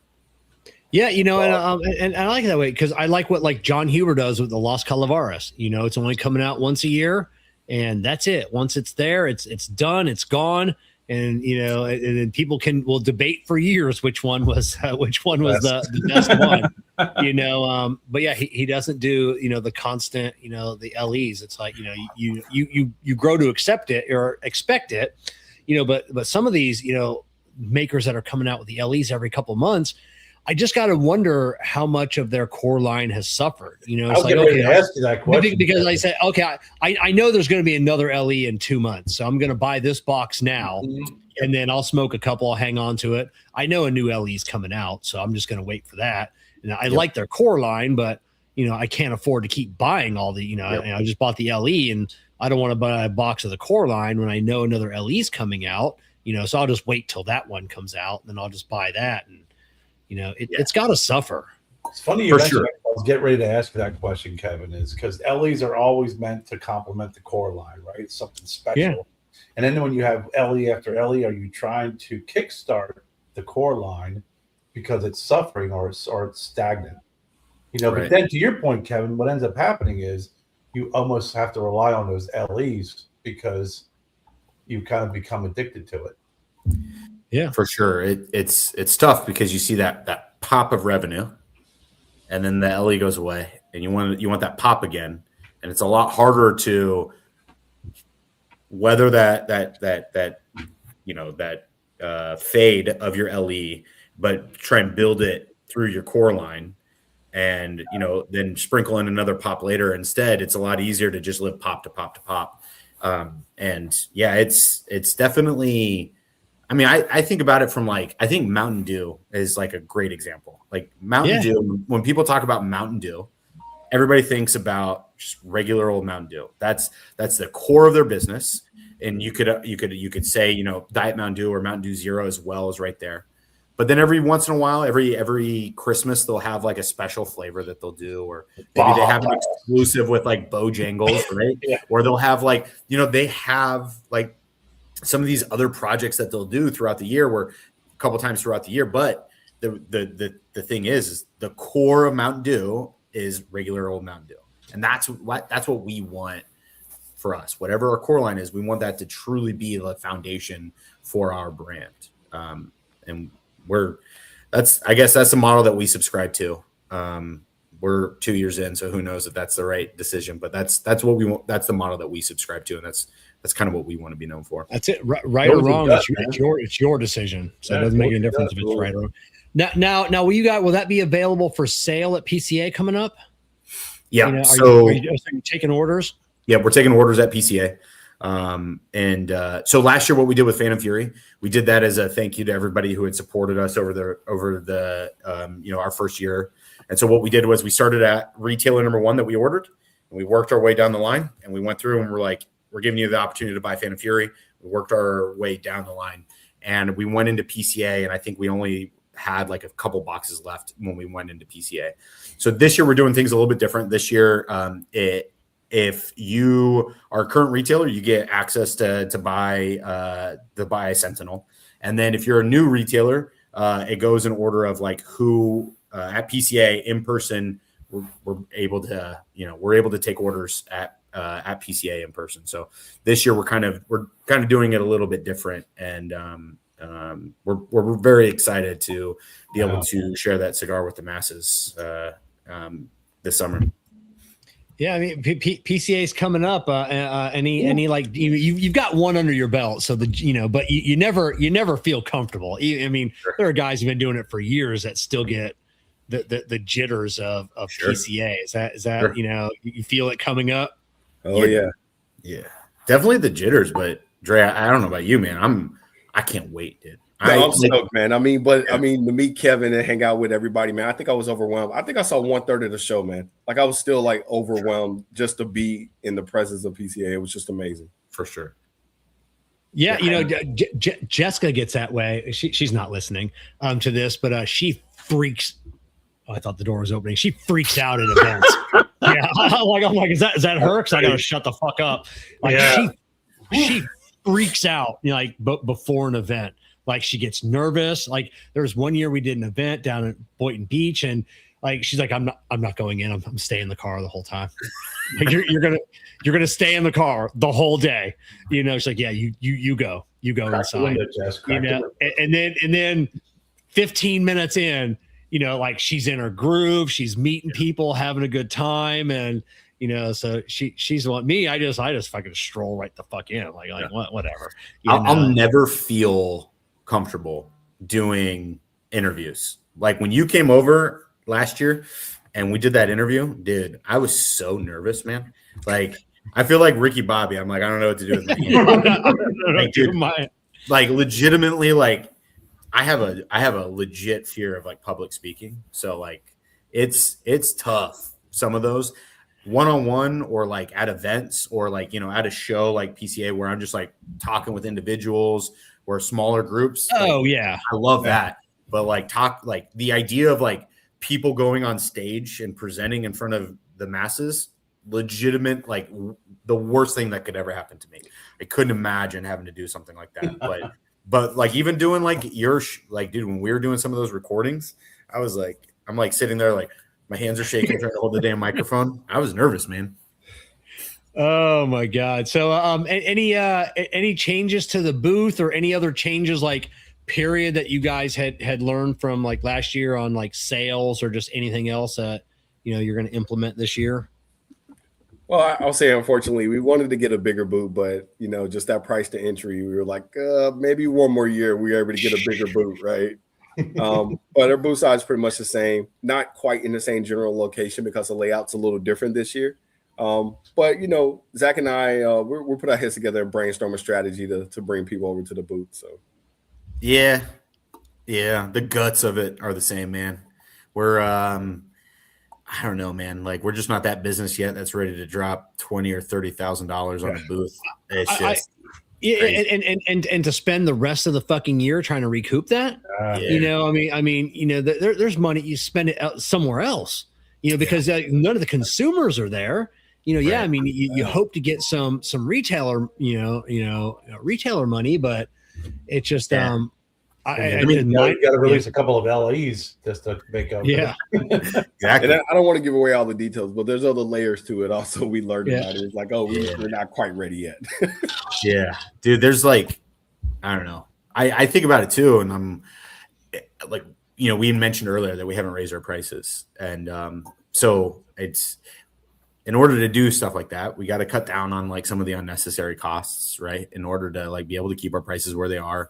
I think oftentimes, you know, it's a great opportunity for some of these brands to show off, and then their cigars go up by a quarter the next year. So I don't know, like maybe there's a correlation there. I don't know, but we're keeping it small. One of the lessons that we learned was order forms are going to be hard copy this year, not soft copy on an iPad. That was driving me up the wall. I was losing my mind with the goddamn iPad.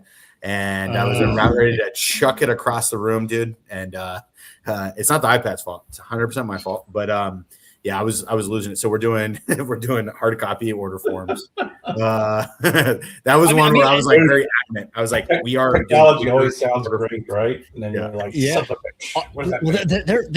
there was a boutique company a few years ago. I think the first year in Vegas when they had the boutique pavilion, and they didn't know they were supposed to bring order forms at all. Like they didn't have any way for the retailer. They just thought like, oh, you just I'll give them my card and they'll just like reach out to me later. And they didn't have any order forms. And I'm like, there was no good luck on that. 'Cause you got, Now speaking of Vegas, like how was the layout in Vegas? Because we hadn't been yet. Vegas was, all the layout's similar, so it's a very, very similar layout than in Vegas.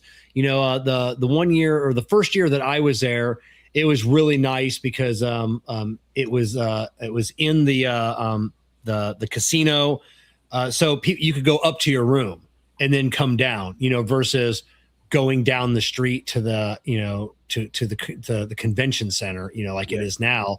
It's like, it kind of sucks. You're always carrying shit around and, there's no downtime. So Vegas was good. We're back in Vegas next year. We're going to skip Vegas next year.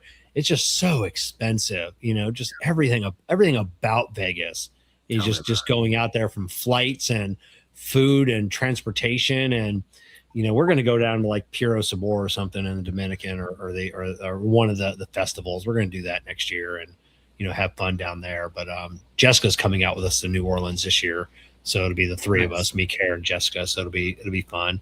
You guys got to stop by the booth, man. 1558. Back yeah. We splurged and we got the island booth, dude. Let's go, Yeah. man. We got our time slot set up with you guys. And who you guys near? You know, like you got like a big name. You know, because sometimes you want a big name near you, but then other times you don't want a big name near you. Our big name. I could not tell you the big name that we're near. We are kind of near Rabbit Air. But I was like, dude, what works so well for us last year? We're giving away the trade secrets here, as if I'm like the first person to realize this. But I was like, what worked so well last year was being really close to the bathrooms. So I was like, I want something close to the bathrooms, dude. Yeah. We were like, we were stalking people going in and out of the bathrooms, dude. Like, you gotta pee. You gotta pee us, dude. That's how me and Kerr found a mommy last year. A mommy cigars. I was coming out of the bathroom and I'm like, oh hey, like what's this? Yeah, I thought it said Miami cigar. I'm like, oh, Jason Wood's not going to be happy about that, you know. And they're like, oh, waiting for Kevin taking a piss, and I'm like, hey, Kev, sit here talking to this guy, you know. Amin has become a good friend and made some great cigars, and we met him because I had to pee. I had to pee as the only reason. He was not on my not on my radar. Didn't have any appointments with him. If I wasn't in the back and had to pee, I never would have met him. He was on like the backside of us. He was like 2 over from us, and so same thing. Like I stopped over and I ended up chatting with him. Super nice guy, man. I really enjoyed our conversation. Good cigars. Like, guy was like awesome. I was like, dude, his branding is really cool. It's super nice. Yeah, you know, who I felt sorry. Kevin goes to the bathroom. I don't want to stand outside the bathroom like look like a dork waiting for him. So you gotta wander around a little bit. Yeah. There you go. Who I felt sorry for was Greg over at FYL Cigars, because he was over where people were eating, and like you didn't even know there was a booth over. If you didn't know, like it was facing the food area. Facing the food area. So his back was like to 95 to 100% of the show. So when you went to get food and you sat down to eat, you're like, oh, and you're just sitting there staring at you eating. You're like, son of a bitch. Wow. That location was damn. Yeah, it's brutal. Yeah. We're really, really pumped this year. We're gonna have like a bunch of like new merch that we'll be introducing there too. So we'll have a bunch of like, if retailers come by, new or existing, and place an order at the show, we're gonna be doing some like in-show exclusives. We last year we did the PCA deal for anybody, but you know, this year it's gonna be the same. So we'll have a few extras as well. We have some really cool announcements coming up that we're going to either drop at the show or shortly after the show. And so, some really cool announcements and cool things that we're going to be doing at the show. We're going to be giving away some dope stuff too. You guys got that new 3D printed cigar holder coming at the show? Dude, did you see it? I have that design, and I was getting ready to print that and offer it on my website, and then I saw that design. The guy who makes it posted that design on in one of the forums. Talking about this right here? Yeah, and I saw it, and I go, "Son of a bitch!" So I scrapped the file, you know, because once I saw it was you guys, and I'm like, well, if it was from some boutique that I didn't know, I'm like, I'm still gonna make mine, you know. So I decided I scrapped it. He hit us up and he's like, dude, I could do like these grenades. And I was like, looking at it, I was like, oh, that's pretty cool, man. I was like, but can you do like a different like style of grenade? So he ended up doing like this style for us, the HDA logo on it. And so we'll be releasing those. We'll have those at the show. Sorry, we stole from you. You got some other cool shit though. So like I was going to steal the Sasquatch, but I decided not to, or like the trash can, but exactly. Yeah, those came out really cool. So I can't wait to see one of those in person. Yeah, they looked really cool in the photos that he posted. So we got some really cool stuff. We'll have some of our shirts and stuff there too. And then we're actually moving. I don't know if have you heard of you know what? We're going to save it for the show. We'll talk about it when you come at the booth. We'll talk about one of the other moves that we got coming up here soon. Right. So we'll save it for the show. So it was, because was there any thought of like joining Oveja, in there? Because I know Apostate's joining them in their booth this year. Was there any thought of, or you just really kind of want to keep it, separate from, I mean that's been that's been the beginning from the start, right? That's been the whole process. Is Zack and I want to ensure that we have our own identity.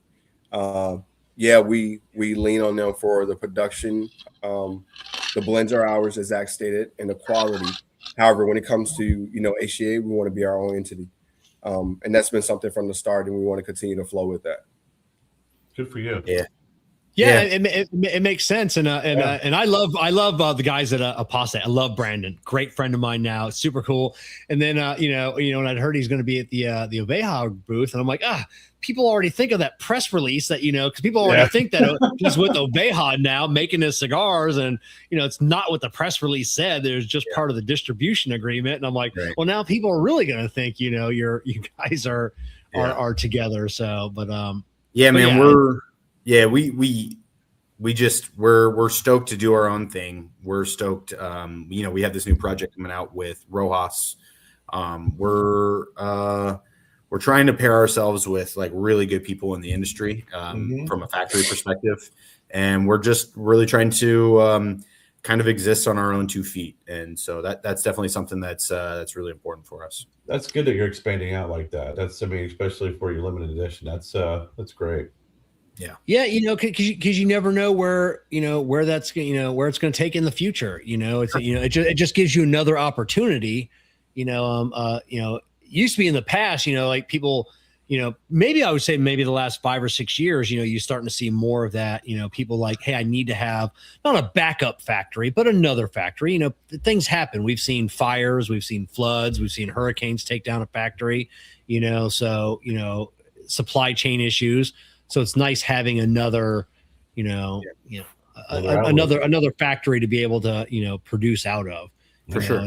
And factory owners, they don't care. They really don't care anymore. It used to be like, oh, you're taking this LE to this. It's like, oh, we're not good enough for you. You don't want to do that. Now, like nobody cares. It's like, they understand that. You gotta can't put all your eggs in one basket anymore. For sure. Not in today's climate. Where's Rojas? Where are they? They're not rolling. They're not still just out of Texas, are they? Because that's where Noel. I think Noel's, didn't he start just in Texas? I know he's from Texas. Correct. I don't know if he must have had a factory probably in Texas, but no, the Rojas factory is in Esteli, Nicaragua. Oh, is it? Okay. Yeah. So they roll all the Rojas stuff as well as Stolen Thrones. Oh yeah. Yeah, because I think at one time that's how he started, like with like the street tacos and stuff like that, like his little ones, just rolling himself, and talking about a guy that just exploded over the last like 10 years, and it's just become a hell of a master blender. He's such a good dude too, man. He's an awesome guy. I've never met him. I can't wait to meet him one day, and that's what everybody says. He's just the nicest dude out there. Such a good dude. We were very fortunate that he invited us into his house for dinner when we were in Nicaragua, and he's a really good guy. That's like another relationship that we look back at that we're like, dude, he didn't have to do that. Like, he's got enough on his plate, and he's helping us work on this project, and Lee as well. Like, they got enough going on, but really good people that are helping us out. So, we're excited to work with those types of people, and just another relationship that we're very fortunate to have. Absolutely. How often are you guys getting down to the factory with obviously your busy schedules? Yeah, I mean, Kevin, you be pinging, man. Wow. He's asking just talked about that also. I mean, Zack was like, hey, we definitely need to get down there more. Unfortunately, I've only been down there twice. First time was 2023, and we just went in February. Zack's been 3 times. Unfortunately, I couldn't travel last year with him. So we want to definitely get down there more. Yeah. And then I that was one of the things that we were talking about on Sunday, was like, man, I really want to, like, now that I'm doing this full time, I want to be down at the factory be down in Nicaragua more frequently. So I would love it if I could be down there 2 or 3 times a year. That might be a pipe dream. We'll see. But, and then also because it is just us, we're doing the events too. So we're very time limited on how often we can make it down there. So, our number one priority is also supporting our retailers and being available for events. And, we're really excited. We're going to, we work with a lot of great retailers, one of which is Creekside, for instance. And we're going to be doing we're already booking events in like June. And so we're going to be doing an event with Creekside for the launch of Sentinel, which is going to be great. And so we're really excited to do events and support our retailers that way as well. So whenever we get an opportunity, we're trying to sprinkle in those trips to Nicaragua. Yeah, Creekside, is that the one in Indiana? Creekside? Is that where are they? Ohio. Oh, I was thinking of a different one. They had the boutique cigar festival out there. That's not Creekside. It was Creek something, but but yeah, and obviously, you guys are, lucky, blessed enough to where like you have a factory where you don't have to go there. Like you're not worrying are they mixing in some weird tobaccos, and trying to save some bucks, on mine. I mean, you guys are just, you just got a factory. Yeah, you dialed in. You got a factory you can trust. And, that was the same reason we are working with Rojas, right? Is we want to make sure that that factory, their number one concern is maintaining and upholding their image and their reputation. And so if they work with another brand, they're going to extend that exact same consideration to the other brands that they're working with, because we're a direct reflection on whichever factory we work with. And so, Oveja has been amazing about that. Rojas is going to be amazing with that. And for sure. Like whatever project we do, wherever we end up going with whatever we end up doing, our number one concern is, are we going to get what we pay for? So that way we can, with all the confidence in the world, put that cigar into a customer's hand and trust that they're getting what they pay for, versus who knows what goes into that cigar. And, floor sweepings, right? You see some really nasty shit cigars, man. We don't want that to be associated with HDA. Yeah, exactly. Now at PCA, you got any? Is there anybody you want to meet that you didn't meet last year? Like makers, blenders. There's always people I want to run into, and sometimes I don't. Who's on your list of someone that you just gotta, that you're really hoping to meet? Do you have an answer, Drake? Because I know who my number one is. I don't. Go for it. I tried to meet him last year. He's a busy man. I recognize that. I want to meet Nick from Foundation. Not gonna happen. You don't think so? You don't think there's any way that could happen? No, at the event itself? Yeah. Hang out at the bathroom. He's got to pee sometime. Yeah, dude. I'm not above it. Kevin, Jessica's right. You are a smasher of dreams. That's what's gonna happen, dude. I'm gonna send you a picture when I get to meet Nick, and I'm gonna be doing this too in the picture. Like, I got him, dude.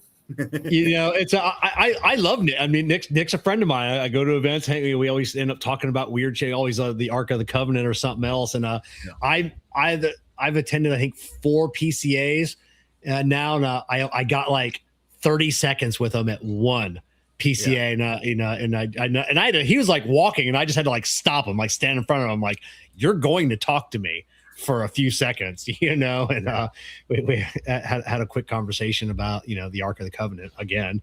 Cause I know he knows where it's at. It is what it is. Yeah. Nick, he's just, he doesn't even do like interviews. Like he is selling, he is in that little booth in that little room, like from beginning to end, it's just, he is just a hardworking guy. So, and I admire the shit out of him. Yeah. And I admire the shit out of the work that he's released. And I just, even if it's not even 30 seconds, even if it's 20 seconds, I just want to shake his hand, tell him hello. And right. yeah, he's in my opinion, he's one of those brands that really helped influence like my palate and really helped open my eyes to the possibility of cigars out there. And I respect the shit out of their brand and some of the products that the Olmec is one of my all-time favorite cigars. Oh yeah. He does an incredible job, and I would love to meet him. Yeah, I'm gonna send him a text after the show. I'm like, hey, in lieu of not being able to give me an interview this year, at one point, put it on your list. Get over to the HDA booth and just say, dude, if he ends up walking over to the HDA booth, he's gonna pass out. He will when you're in the bathroom, and right. You're gonna come back, and Andre's gonna be like, "You'll never believe who was just here." You should definitely do that, bro. You're not gonna believe who came by for you, bro. That's it. Look, I got a photo. Exactly. So it's funny. Like when I met Matt Booth last year, it was awesome because John actually grabbed me, and John was like, "Drake, come with me right now." And I'm like, "I don't know which way." I'm like, "Okay, let's go." And he like runs me. I'm like, "Oh shit, that's Matt Booth." And he was like, "Yeah." And he was like, give him a cigar. And I was like, okay. So I didn't get to spend much time with him, but I think I definitely want to, spend a little time and talk veteran to veteran a little bit with him if I could. We ran into him, Karen and I, like before the show opened up, we're hanging over in the Integra booth and waiting for my buddy Omar to open it up. And then Matt comes over and he's like looking around the booth. He's like, I need some packology for some cigars.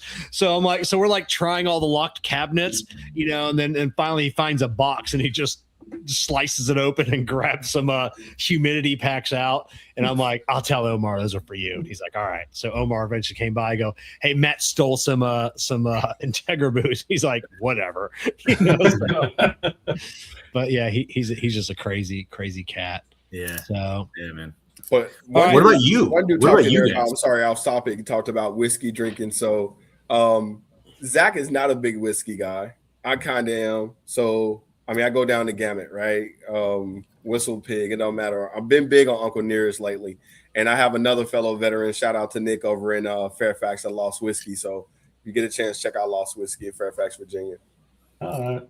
So Uncle, you mentioned Uncle Nearest. What's going on? Are they going under? Have you been following that? So I kind of just a little bit. I wasn't, full on, but I heard they finally got things resolved, and I think they have ownership of their factory back.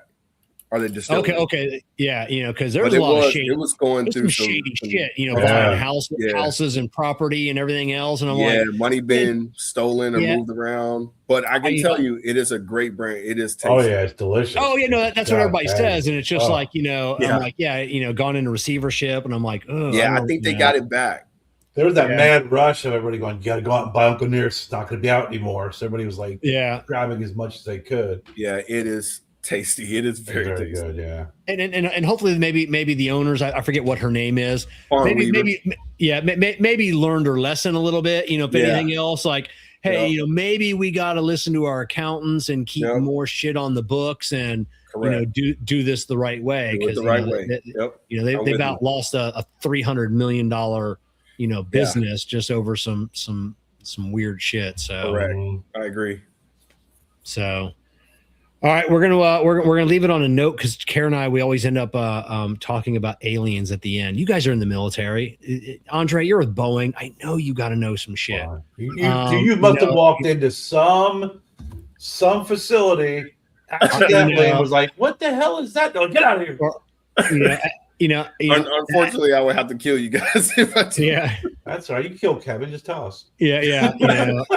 Have you guys? You guys hear the story? You guys were there. You guys were in the thick. Have you guys seen some stuff that that you're like, or you hear them stories? I'll say this. Then I think the one that still resonates with me is the giant of Afghanistan. You heard about that one?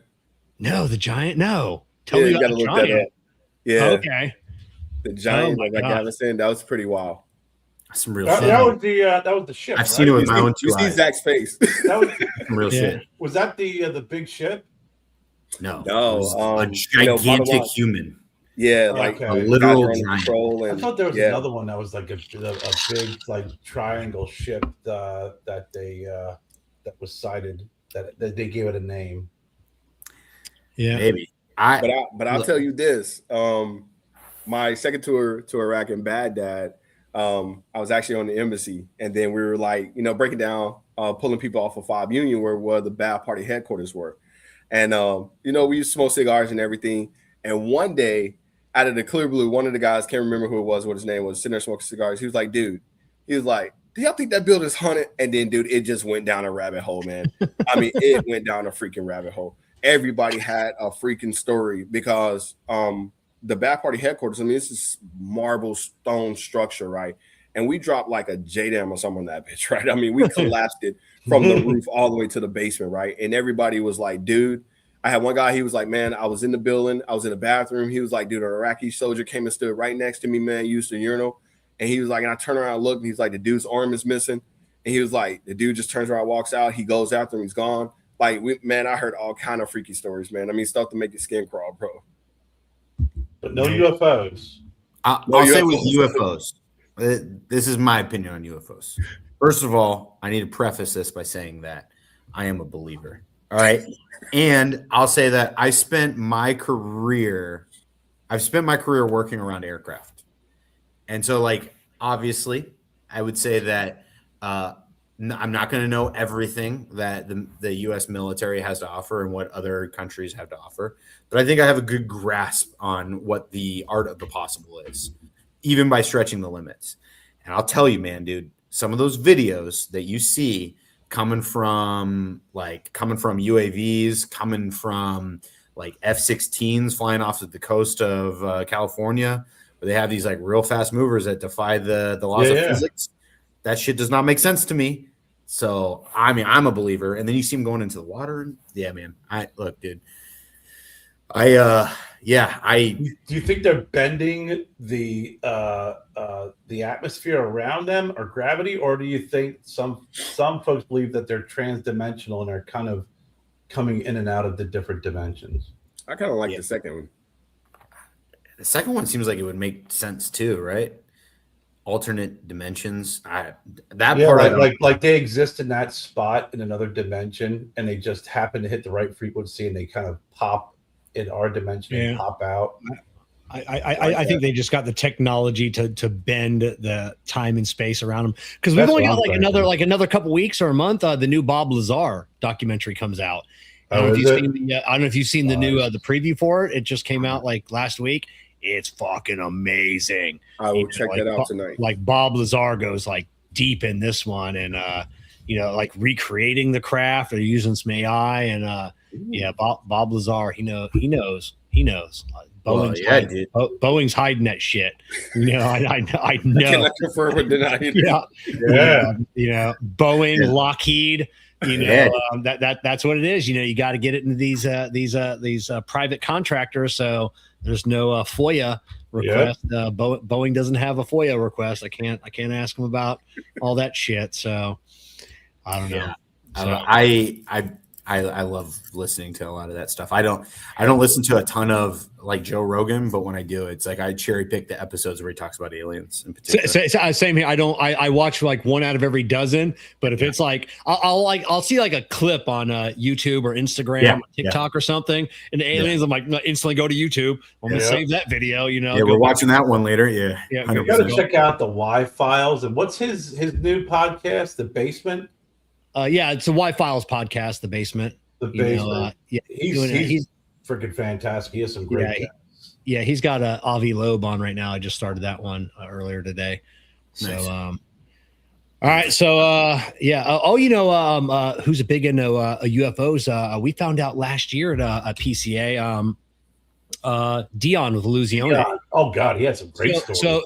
So Dion's got a story because his dad like worked out at Area 51, I think is what he said, and as like a construction worker or something, like heavy equipment or it was something like that. And every now and then, like somebody from like the military would show up and like, if I remember the story right, tell everybody to stop what they're doing, like get out of their vehicles and turn around. Like everybody has to face that way. And then you would hear all of these noises and like the ground shaking and the dust. And then like 10 minutes later, it's like, all right, everybody can go back to work now. And it's like, what the fuck? So yeah, we got So I think that's where I think I don't think Area 51, at least anymore, is anymore. Yes. Yeah, maybe it was like way back when. I think it probably originated for like the U2, right? And I think maybe it's changed into maybe it did at one point in time house some sort of crashed craft, but I mean the bulk of what goes on there is just really, really like futuristic aircraft technology. Oh yeah, like legit aircraft technology. So maybe there's like one hidden door somewhere, or one like extra like sub basement level or something like that. But I don't know, man. Maybe Right Pat. I hear Right Pat is where that's where it's all at. Right Pat. It's all there. The bodies, everything else. You got the Mount Shasta. Like the hidden entrance into Mount Shasta. So that's where they're at too. You guys got to look up. I'm telling you, Dre's right though. You got to look up that Giant of Afghanistan. Yeah, I've seen. Dude, there's some like really interesting theories out there. I think Dre, you were the one that put me onto it. I personally was operating like I was operating the camera on an aircraft way back when, and saw this gigantic human that did not make sense to me, and I was blown away by like, what the hell did I just see? Like legitimately like 8-10 feet tall human, just big. And then separately, like years later, find out about the theory about the Giant of Afghanistan and how they think that there was like a race of giants that lived in that neck of the world. It's that same theory from the area that's in the Grand Canyon, Kev. Did you see that? Yeah. Same thing, red hair. Yeah, the red hair giants that went into the cave, and the Native Americans set fire to the cave and drove them. There's still areas of the Grand Canyon that if you walk in, like the Black Hawks show up. Like you're not allowed. Like they're part of the Grand Canyon. Like they have signs. You're not allowed past this point. And if you go past it, people show pictures. Black Hawks show up. Guys in Jeep show up. Get the fuck out of here. Like what? So pretty sweet. I don't know. It is pretty sweet. All right, we're gonna end it right there. I can't believe it's been over 2 hours already. It's been great. We definitely appreciate you guys coming on and hanging out with us again. We had a blast. Can't wait to see you in a couple weeks at PCA. Gonna be fun. Yeah, you guys are awesome, Kevin, man. Can't wait to see you, man. Yeah, it's gonna be great. Gonna have a good time. Can't wait to introduce you to Jessica. Get to meet her, and it's gonna be super fun.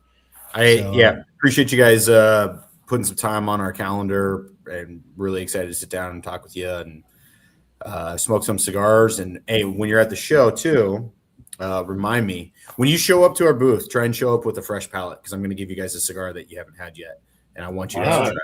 Yeah, right on. Yeah, it's I don't smoke that much at PCA, so it's if you find it hard to, especially when you're doing interviews and you're booked constantly, sure. I can't be showing up at someone else's booth with smoking whatever, and it's just like, but yeah, we'll definitely so I'll definitely have a fresh palate. We'll get you something. We'll get you something special that we're kind of working on right now. All right. Oh, right on. So.